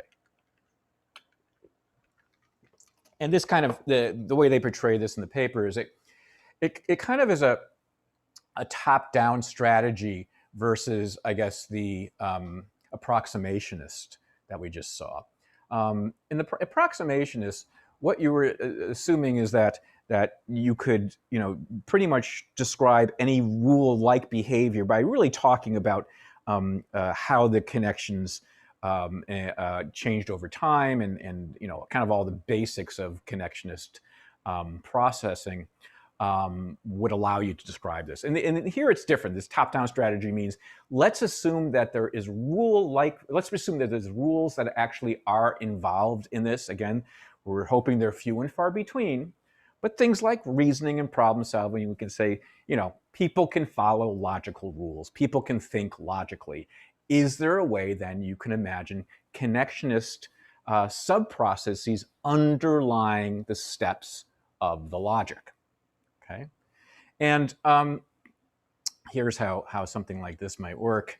What they propose is something called a general production system, and basically it's exactly what I've been discussing. It's a way to describe how a connectionist system might allow for orderly steps that are required in logical thinking or something like that. So it could be that based on certain interactions between these low-level units here, that actually let's talk about it. Yeah. So this think about the pattern associators or something like there. Once this pattern is achieved, then this pattern is achieved, and that plays a role in kind of a next higher order set of patterns that are required for then something else to occur. And so these are kind of sub-networks that are kind of influencing each other to some degree simultaneously. But then once something kind of emerges out of them, at that point, that emergent kind of component allows something else to happen. And what that does, it kind of puts a serial kind of I guess, a serial characteristic imposed on kind of the connectionist network's activity. So things are all mixing up and there's emerging stuff, but then once something emerges enough, one of the outcomes of that emergence is that that system allows something else to happen. And basically that is, that is a step in an algorithm, right? That is a step in some sort of serial ordered process. So, if the network settles on A, then B occurs. And I'm not going to get into the details here. You can read about this. I would never ask you these details, but this is just taken right from the paper. It's like an interaction of units in what they call a clause space and a rule space. And then when, two parts of this, two clauses settle on something based on all the interactions and based on everything we discussed, then a gate opens up to a higher unit, and then that thing gets activated. So it's basically just allowing for connectionist subsystems to allow there to be an ordering in other systems. And it's the ordering that is needed, according to Fodor and according to our intuitions about the fact that people can think logically, people can go through a logical argument. Yeah, there are rule-like systems there. Okay. Again, in the compatibilists, you'd want those to be few and far between. This is not the basis of, it's not, they would say it's not the basis of a language of mental process, right? It's not after this kind of combinatorial syntax or anything like that. But when people do show, maybe even conscious logical sorts of thinking, this is how something like this could be explained by, connectionist systems. Okay, so that's the compatibilist. And the third one's a little esoteric, but I think it's worth going through, and then you can read through this and see if you agree with it. It's called the externalist, and this is the idea. Externalist, there it is. This is the idea that that connectionist systems actually don't involve kind of a stepwise series, even to the degree that the compatibilists allow. But they allow for what is essentially manipulations of symbols that exist outside the system. So this is a part, in part comes from kind of a perspective, theoretical and to some degree philosophical perspective, that the notion of symbol manipulation is something that's actually not at the heart of mental process at all, but something that exists kind of artifactually. And what's meant by that is, yeah, we can manipulate symbols. We can do mathematics. My kids are both taking calculus courses now, I think, and that shows that humans have the ability to certainly manipulate symbols, and we have codes and all that sort of stuff, including the language we use. But it is not the heart of the system by any means. Okay, it is in a sense something that is very much external to the normal cognition of the system, and it then to some degree is internalized, right? But is incomplete. And so development, when kids are developing their ability to manipulate symbols, it is kind of like as they're learning mathematics and stuff like that, they use objects, they use symbols, they use things that are actually very external to their cognition, to their mental process, but they can then do it in their minds, right? After they go through a phase where they have to say that things kind of under their breath, they have to say mathematics under their breath and what they're memorizing under. And so it does get internalized, the symbol manipulating sort of thing, but barely, and it has nothing to do with the normal sort of cognition and mental process that goes on. So I think what the externalists are essentially saying is that this assumption of rule-based mental process comes from a substantial overvaluing of the symbol manipulation we barely do. Okay, Vygotsky was somebody, there's a developmental psychologist who said something like this too. So there's really it's basically re-emphasizing the symbol's external roles to the mind. And language of thought, language of mental process is completely wrong. Yeah, you can show people behave logically, can consider things logically, can manipulate symbols, mathematics, but it's really external to how most of perception works, and most of cognition, and most of psychology. And so, you've probably heard this sort of idea before, that language provides a window on the mind, right? And that's certainly what Fodor and Chomsky, all those folks would say. But what these folks are saying is no. Language is something wonderful. It's something, that is a great kind of artifact, based on other sort of evolutionary pressures or something like that. It's terrific, but it's just like all the other symbol manipulation we do, which is really not at the heart. It's not the heart of mental process. Most mental process was not designed for language use. Most mental process was not designed for calculus classes. It was not designed for logical thinking. Okay, they're kind of external to the system, right? All that stuff. Sure, it's fun, and it maybe distinguishes us from other animals, right? But instead, focus on how networks might be designed to use a rule system. If you want to try to understand that, that's fine. But there's no kind of implementation of those rules in it whatsoever.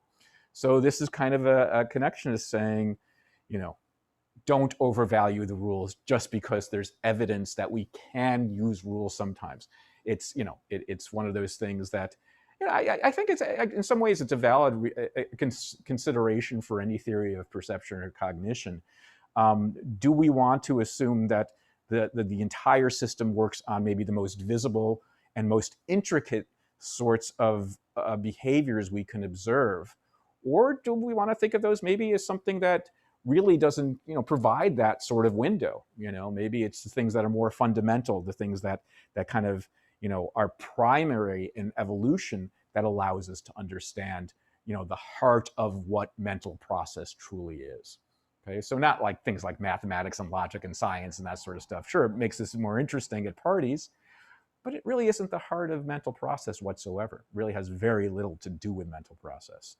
And they also talk, just very quickly, they also talk about serial manipulation of symbols, and so they actually go through an example of this. And I don't want you to worry about the details. If you're interested in this sort of debate, please do read the paper.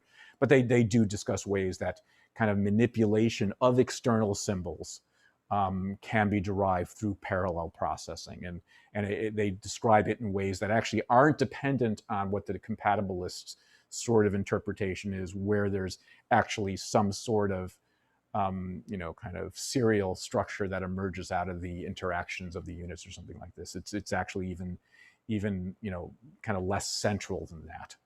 Okay, so these are the different things that connectionists have said to the computationalists, that said you got to account for simple manipulation and the language of mental process and all that sort of stuff. And they're saying, well, I think you guys are overvaluing syntax and mental process, and most of what animals do, and most of what we do, despite our illusion of being sophisticated thinking creatures, most of what we do is not based on anything having to do with symbol manipulation. Okay, and so that's the final thing. All right. I would like to switch to a new theory now, but before we do, let me just see if there's any questions from you folks on this. Is this something like similar to the neo-reductionism, which well, okay, in what sense?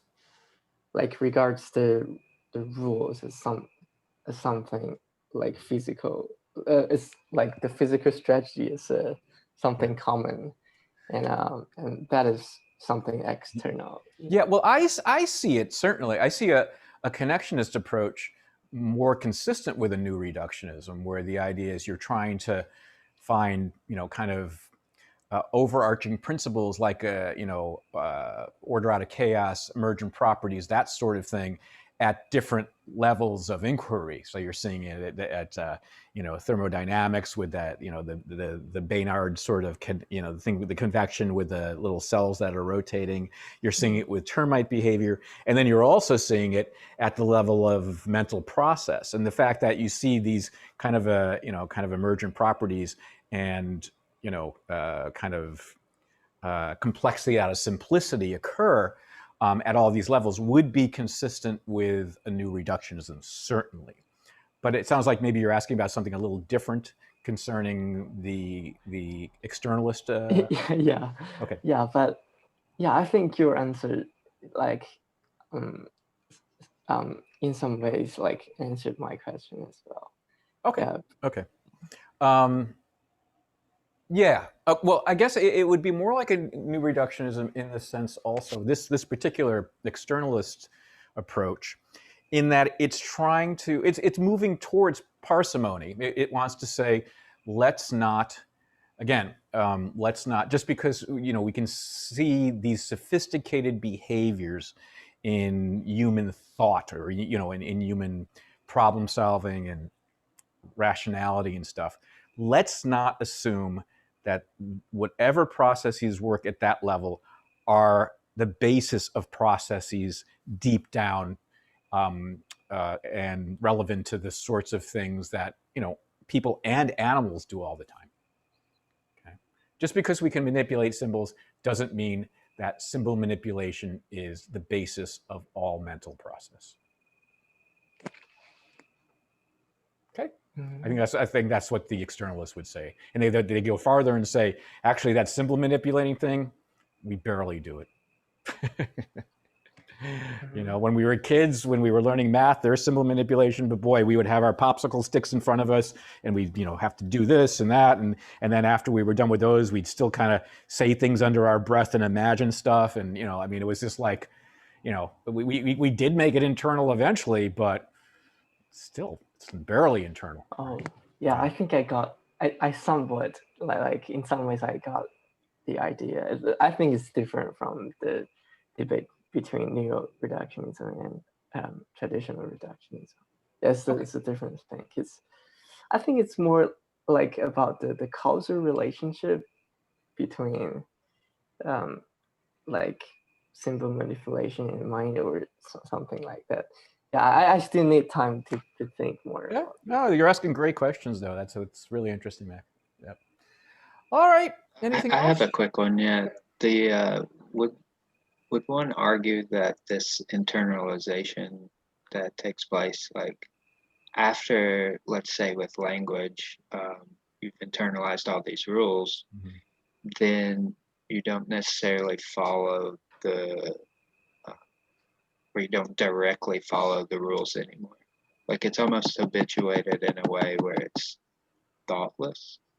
Yeah, I mean, I don't think the kind of automaticity of it really makes a difference. So something like, it's not like it all of a sudden changes from a symbol manipulating system to a connectionist system or something like that. So for example, the rule stuff in language, the connectionists would say, oh, we got that explained. Remember, we showed that, we were able to explain things like nonsense words and the apparent phonological rules or orthographic rules and the apparent rule of past tense verbs and all that sort of stuff. Those are fake. I mean, those are not really rules. We can completely explain that with connectionism.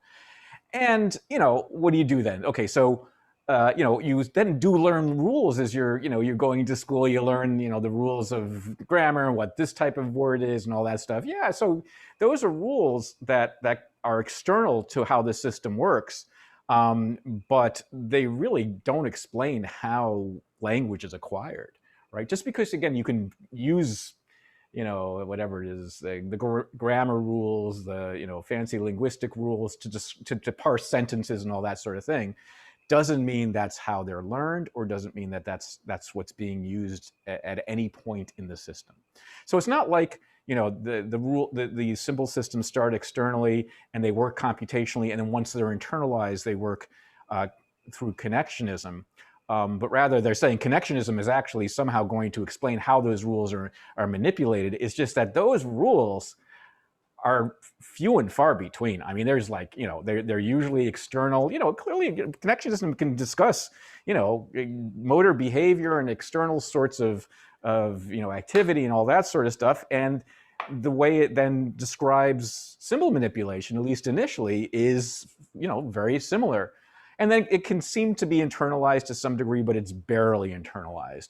And it should not be overvalued. I think the criticism is that it's severely overvalued, that the kind of idea of our ability to use rules must mean that rules are the basis of mental process. They're absolutely rejecting that and saying most rule systems are external to the process. Okay. All right, anything else? All right. Keeping this in mind to some degree, we're going to move on to another theory of perception. And so I'm going to use a different slide set here. But these issues are actually going to appear again, especially in the idea of the overvaluing of rule-based systems in a very different approach to perception. And actually, let me set this up here too. Sorry about this. Just take a second.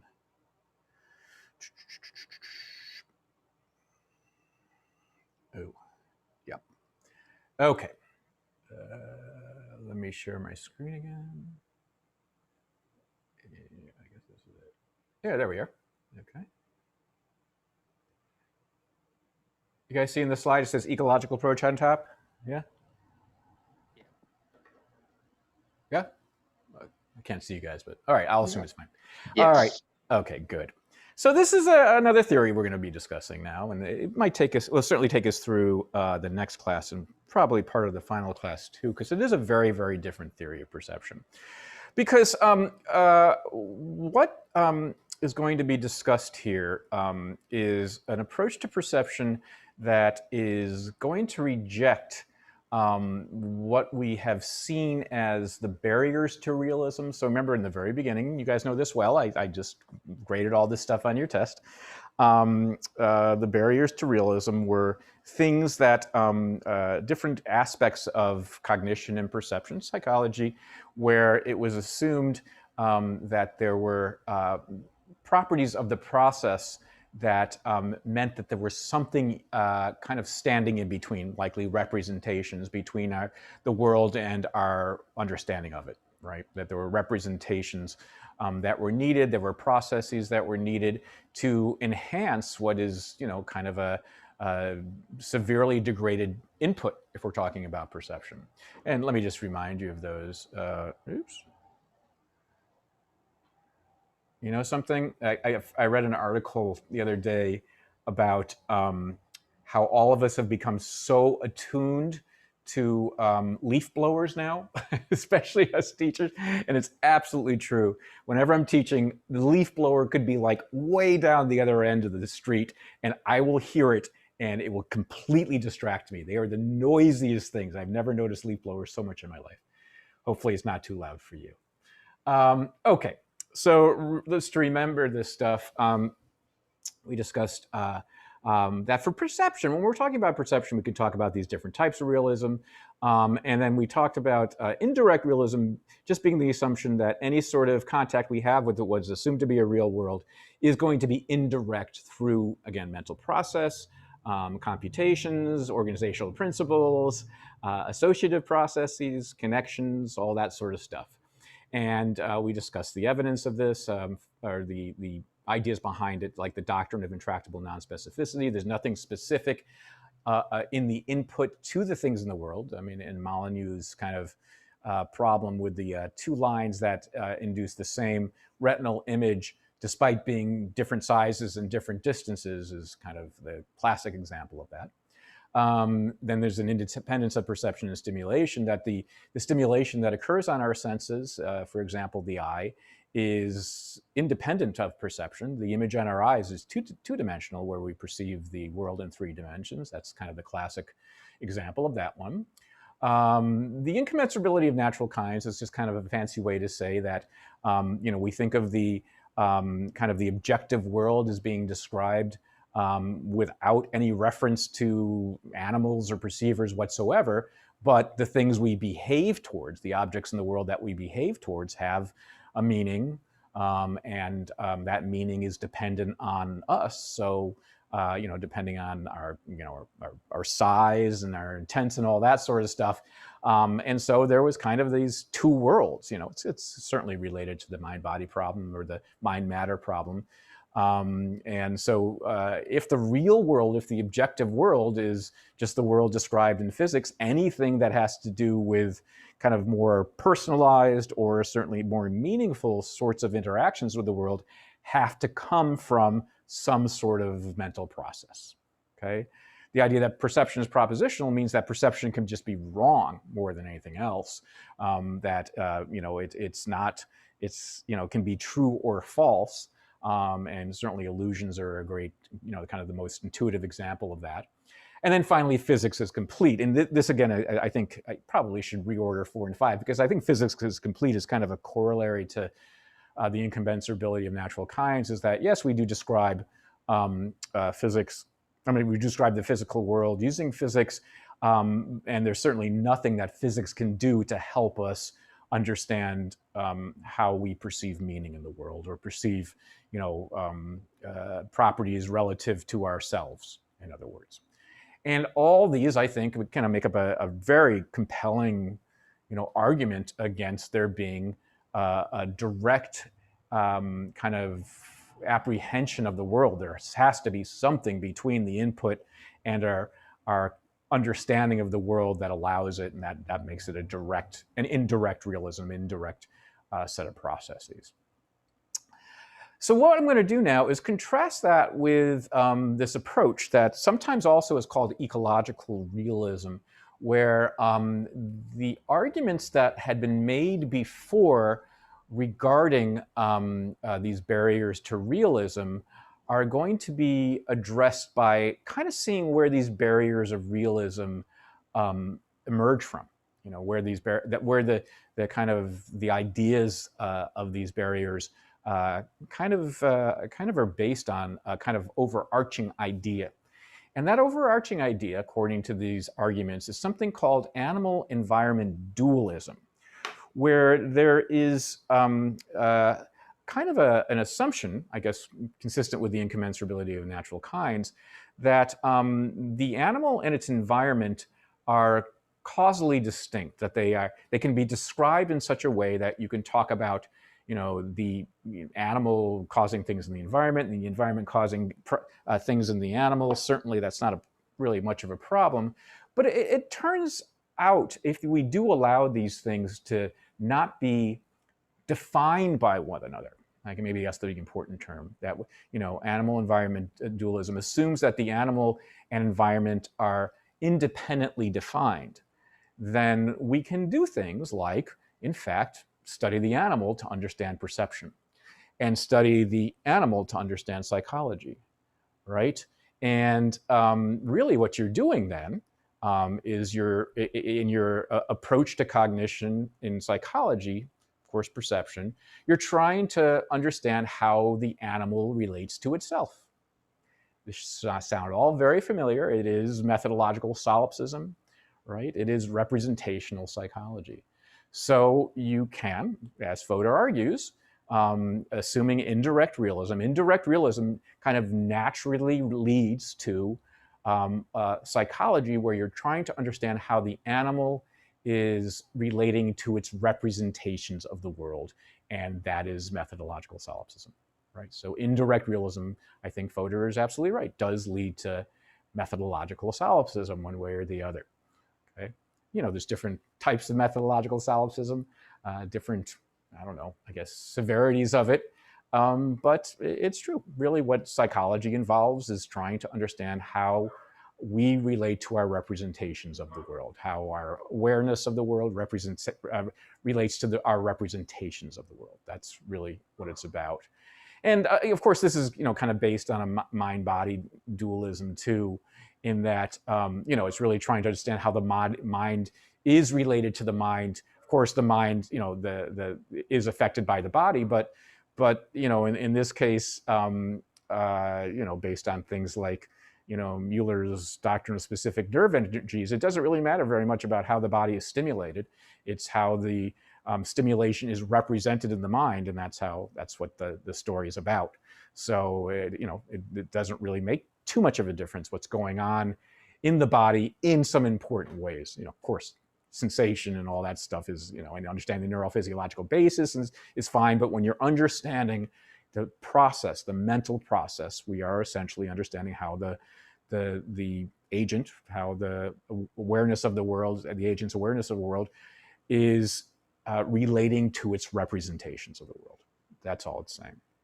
So these dual environments, these descriptors that are separate for the animal and the environment, okay, are in fact the basis for things like the incommensurability of natural kinds, right?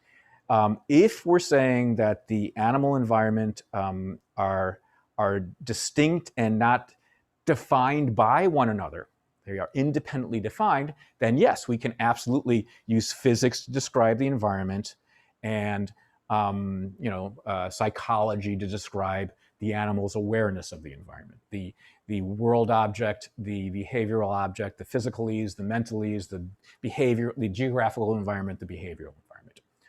All that stuff is wrapped up into this animal environment dualism. And it's corollary, right?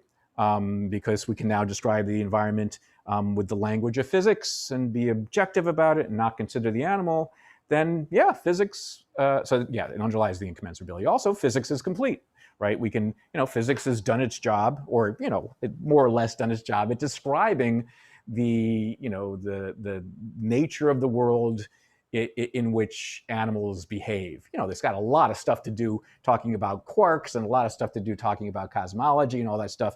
But when we're describing where animals interact, yeah, physics is a pretty thorough when it comes to that type of thing, right? There's nothing that physics is going to do to certainly allow the animal to get rid of any mediators between the environment and the animal. Physics is going to help with the representations, and that's because, again, we can use a separate set of descriptors on the environment than we do on the animal, right? And because of that distinction between the animal and the environment, the animal can be in error, right? The animal can make mistakes, and that's kind of a based on this kind of, inference making process that we discussed and it takes various forms in all these different theories we discussed, but it's all the same thing. So perception is propositional in that way because the animal doesn't depend on how the environment is defined for it to do its processing, in other words. So it can be an error, and all the illusions and everything we saw are based on that. So all these barriers, the incommensurability of the physics is complete barrier, the perception is propositional, kind of are based on an assumption that the animal environment are two distinct things that aren't defined by each other. That's going to be rejected from this ecological approach. And in fact, this, in a sense, is what makes the ecological approach most ecological. If you folks have learned about the ecological approach from undergraduate classes or have heard a little bit about it along the way, I think most people have an idea. What the ecological approach does is it tries to study the animal in its natural environment to some degree. You can take the natural environment in the lab, so you can certainly do lab research, and whatever is naturally available to the animal and whatever the animal's natural behavior is, that's the contribution of ecological psychology, is kind of representative design, trying to make the research, the methodologies more like what the animal typically does, and that is a part of it. But in a way, I don't think it's the most important aspect of the ecology in the ecological approach. Okay, there's Gibson, one of the founders of the ecological approach. I think what's more important is that, and it kind of, I guess, underlies those other aspects of the ecological approach, is that the animal and environment are always going to be considered as kind of codependent and as defining each other. And you'll see that it sounds a little squishy right now, but it's going to have far-reaching implications. So the idea is, when we consider animals, when we define an animal like the like the ethologist would do. Ethology is different, from biology or zoology, in that it's critical in ethology to understand how the animal behaves in its natural environment. That the animal isn't in fact defined by its environment when you consider its behavior. The fish is designed is designed to behave in the water, and hawks are designed to behave at least partially in the air, and all that sort of stuff. And so when you're doing a thorough description, yes, you can talk about the kind of anatomy and the neurophysiology and all that stuff, but when describing the behavior, it's clearly something that's defining what the animal is. Okay, and the opposite is true as well. Okay, so when you're describing the environment of the fish, it's not a general environment. It's not like there's the environment and then there's animals. The environment, as it's relevant to the animal's behavior and its cognition, its psychology, is the specific environment that the animal exists in. And so, the environment for a fish has to be a medium that allows the fish to, move through it, and refracts light in certain ways. And that's also true of the prairie dog, I guess that is, and the ape and the hawk, right? So the environment is going to be animal dependent, and that's a concept that you've probably just heard of as discussed as a niche. What's the animal's niche? That's what the appropriate description of the environment is for an animal. Not like there's a general environment and animals. There's an animal-specific environment and animals. Okay, and that's the type of description that's going to be critical. So, in this sense, the animal and the environment are logically dependent. They are interdefined, meaning that you can't define one without the other. And when you reconceive, Gibson's going to say, when you reconceive of the environment as being dependent on the animal and its behavior, and then reconceive of the animal and its behavior as being dependent on its specific environment, then new things emerge that allow you to understand behavior, psychology, cognition, and perception very differently. It sounds like, kind of almost, maybe too simple, like these are, of course, this is, intuitive. Yes, we need to consider the animal's, specific environment and all that, right? But what Gibson's saying is that let's take that, I guess, extremely seriously and run with that and rethink everything that representational psychology and indirect realism have kind of been proposing. Okay, so it's going to be taken very, very seriously. It's not just like, oh, okay, yeah, we should never forget that the animals behave in certain environments, and the environment depends on the animal, it's its niche, all that stuff. So let's go ahead and do experiments that take that in consideration. No, it's more than doing experiments that take into consideration. It's rethinking all the levels of the theoretical issues we've been discussing through the quarter. Okay, and this is what ecological psychology is about. It is much more than just trying to do experiments in a representative way that are capturing parts of an animal's environment and asking the animal to perform tasks that it normally does and stuff like that. That's a part of it. But that comes out of this kind of deeper argument that you can't, these are kind of the important existing properties of the both the behavior and the psychology. These are absolutely critical. What's ecology? Just it's the relationship between the animal and their environments, and that's a very important component. So, implicit in much of what we've been discussing with regard to the other theories, we've been assuming kind of this generalized environment that's out there. This is in here, right? And we can, physics can describe what's out there. Psychology can describe what's here in our interpretation and that sort of stuff. But what Gibson's saying is, no, we need to consider the very specific environment in which a species evolves. Because we've got to remember that the evolution of a species is going to be dependent on the specific very specific environment, or here's the word niche, in which it developed, right? And so its perceptual systems are going to be attuned to that specific environment. Okay, so the perceptual systems of fish and eagles or hawks and prairie dogs are all going to be different. I mean, there's some principles through which they're going to be the same, but you know, they're going to be different and tailored to their specific environments. And so if we see something, just to anticipate a little bit, if we see something like an animal, you know, kind of flying through a window, oh, so sad. We got these big, we renovated our house about 15 years ago. We put these giant windows in the back. And ever since we put these giant windows in the back, at least 5 to 10 times a year, we have these poor little birds, often hummingbirds, fly into them. And what we could say is, okay, the hummingbirds made a mistake. There's you know, a kind of, you know, let's just say it's so sad. Mostly, you know, I should say, just so I don't ruin your day, most of them are just stunned and then fly away. Actually, I think almost all of them. Rarely do they actually die. So that's the good news. But we would say, okay, the poor bird made a mistake. They fell for an illusion in that there was, you know, something transparent there. And they hit the glass, and so there goes. Just like we fall for the Ponzo illusion, the Mueller-Lyer illusion, all that sort of thing.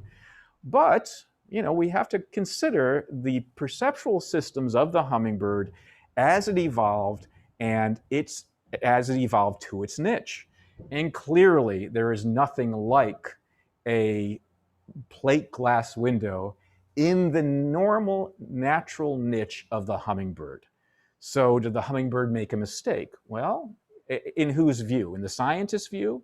In an objective kind of, you know, physics view? Yeah, I guess, you know, the physicists would say there was something hard there, the hummingbird ran into it. But what about at the ecological view? Was that a mistake, right? Does that show that perception necessarily is propositional because a mistake was made? Do we want to base our theory of how, you know, animals evolved, how perception works, based on a mistake the animal made? And that's also true of us, of course. You know, we walk through plate glass windows sometimes.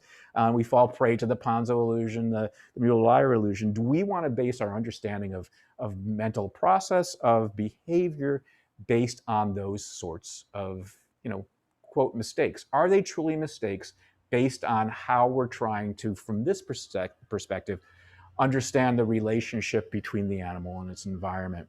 Okay? Because the perceptual systems here, the visual system, the auditory system, the touch system, evolved to a niche, evolved to a specific niche.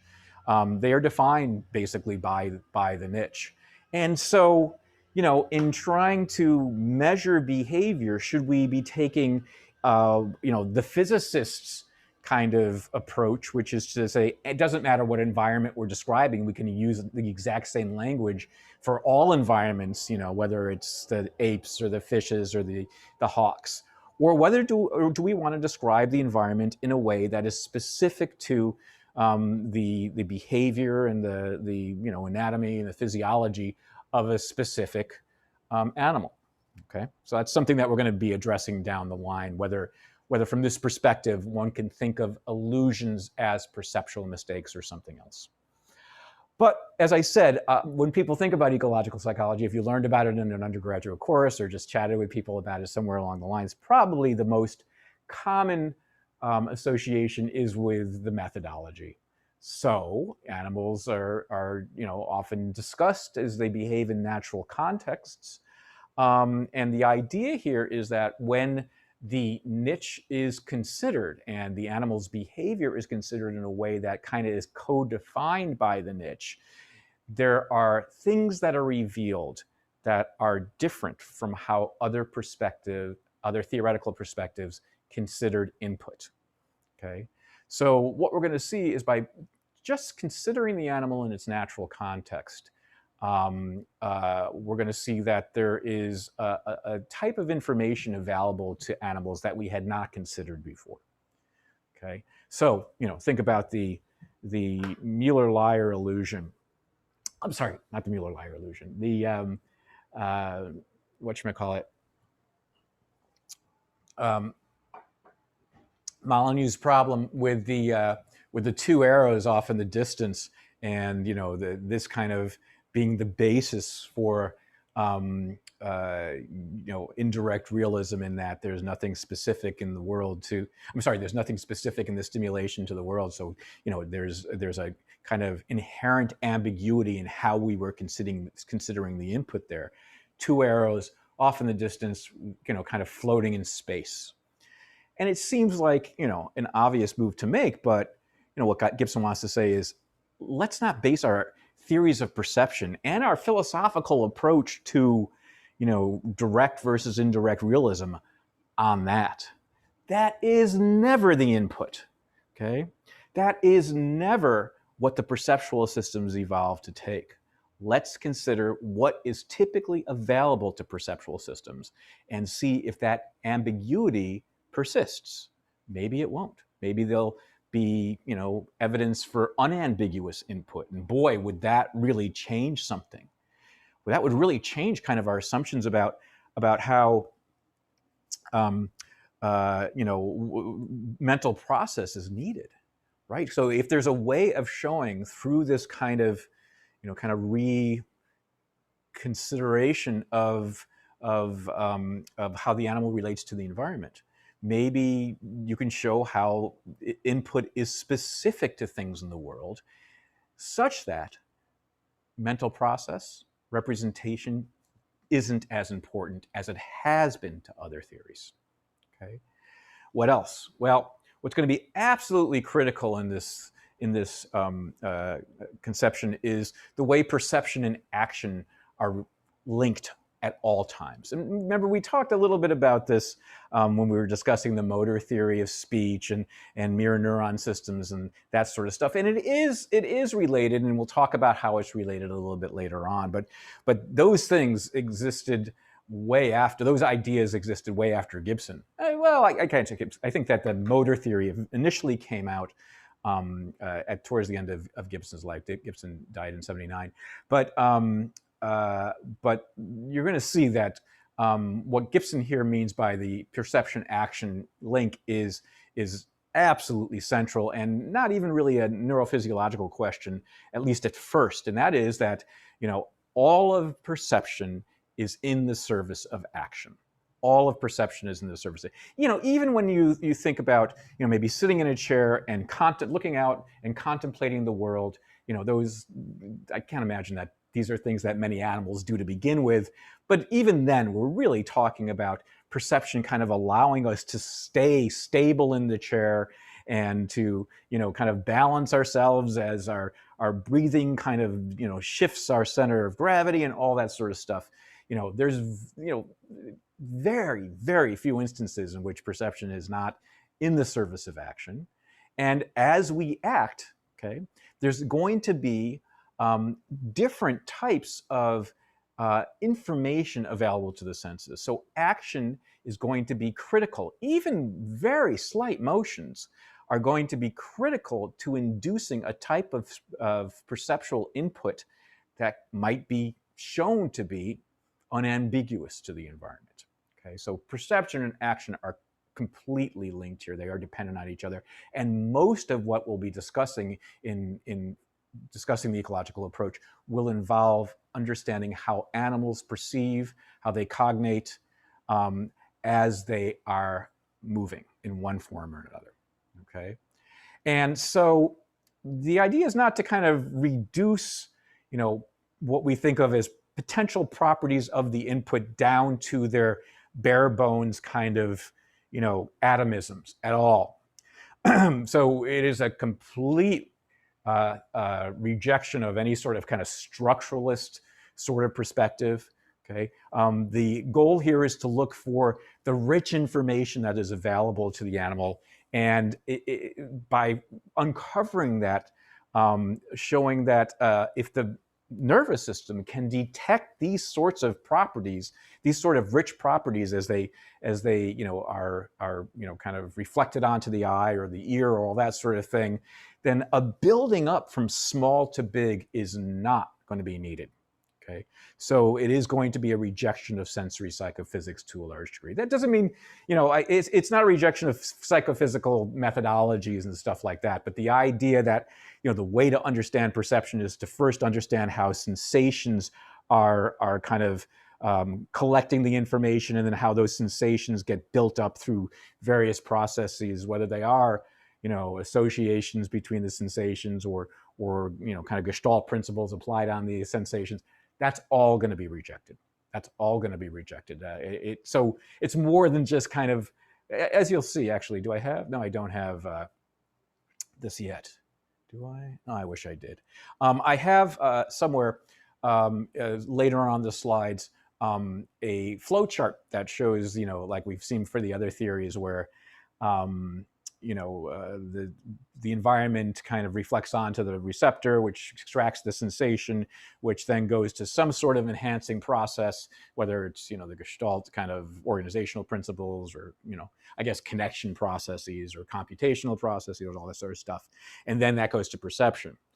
What Gibson's going to do is he's actually going to take out not just that component of the kind of processes that are needed to enhance the input. He's actually also going to take out the sensation component, okay? Because, kind of the extraction of low-level sensations is not going to be part of this approach, okay? The boxology, just so you can anticipate, it's going to go, the information in light goes onto the receptor, and then from there, basically, the information is extracted to arriving to perception. It's not even an issue of extracting out sensations before we get to some sort of process, which you'll see. Okay, I don't have that image quite on these slides yet, but we'll continue talking about what is on here. Okay, so let's kind of step back and talk about some of these issues concerning the assumption of the input being degraded. The input being impoverished, because this is kind of maybe the most intuitive basis for absolutely why we need some sort of enhancement through the various types of processes that we've been discussing. Okay, so the question is, why is embellishment needed? Why do we need it? And all the theories have so far assumed that the light and proximal stimulus is absolutely inadequate for perception, and that's those are the two barriers right there of intractable non-specificity and the independence of perception from stimulation. There's nothing in the light that is specific to the world, and what we get on our eyes is not sufficient for our perceptual experience. Okay, so let's just think of one of these. This is actually what I'm going to do here. I'm going to make things kind of very intuitive and easy. This is sometimes how I teach it to undergrads, and we're going to get much more sophisticated very quickly, but I just kind of want to make it intuitive for you, just to kind of get a running start on it. And that is to think of the proximal stimulus and perception just in terms of one of the distinctions, because it's a distinction we've discussed a number of times, and I think it makes it intuitive. So as we mentioned, the image as it comes into the eye, is basically reflected on the back of a two-dimensional screen. Okay, yeah, it's curved, okay, but it is still a two-dimensional screen, okay? And yeah, we have two of them, but we don't even need two of them for us to perceive depth or anything like that. That's not the important thing, okay? But what we perceive is certainly in 3 dimensions when it comes to space, right? We perceive a depth dimension, even though we're not getting a depth dimension on the back of the eye, okay? So we go from a 2-dimensional input to a 3-dimensional perceptual experience. And how do we get from there to there? Just like we get from other aspects of a degraded input to a robust and, most importantly, behaviorally supportive perceptual experience. How do we get there? Well, we can add inferences, organization, connection patterns, any of the things that we've discussed in the theories that we've discussed so far, which makes perfect sense. And we've kind of developed. There's been arguments about which are better and all that stuff. That's what we've been working on in the first half of the course, and continue to. But there had to be something. There had to be something that went from from one level of the impoverished input to the level of the perceptual experience that is robust and supports behavior. So let's think about this. And I just mentioned this. This is the Molyneux problem, one of his many problems, by the way, as we've discussed, where lines A and C are going to, in fact, project the same image on the eye. And so there you have a great example of the non-specificity, right, of the input. And also, it'd be very likely that we wouldn't, if we were perceiving these out, in the world, we would be able to perceive C as being smaller and closer than A, which is larger and further away. Okay, and that's how we've kind of been considering the input. And you can anticipate where this might go. So the way this is conceived, and it's not, it is kind of the kind of prototypic example in some ways of non-specificity, but it is certainly, pretty much how input was considered for all the theories, even when they got more sophisticated, when we were discussing things like speech perception, the input was not sufficient, right? So that's, I think we got probably more sophisticated with the description of speech perception input than we did with any other type of input, just because it's, my bias. But it's, we spent a lot of time doing that and discussed the fact that what co-articulation does is it makes a mess of the input. And for that reason, there had to be something that came in and helped the process arrive to a good, clean percept, a usable, actionable percept. And in that case, we discussed it in terms of the kind of reference to the motor production system and kind of the internal simulation, the analysis by synthesis that it's sometimes discussed, that the motor system kind of tacitly creates kind of puts forth ideas of what the stimulus might be in the system, the perceptual system, then uses them and figures out what's there. So that is another example of ambiguous input, but this is kind of the most intuitive one. So I just wanted to make sure that you understood that this isn't kind of the, I'm being kind of superficial here, by talking about the input as being ambiguous. It's ambiguous in every theory we've discussed so far. And so basically this one, though, is looking at things in empty space. And it, in fact, is creating ambiguous proximal images.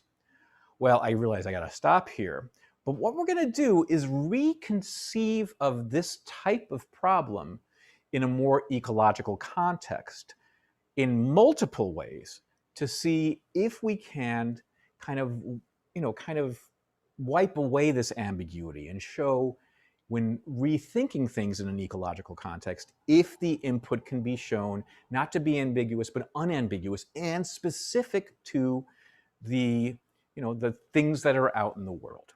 Okay? All right. I will contact you folks hopefully today. I just need to get some more information.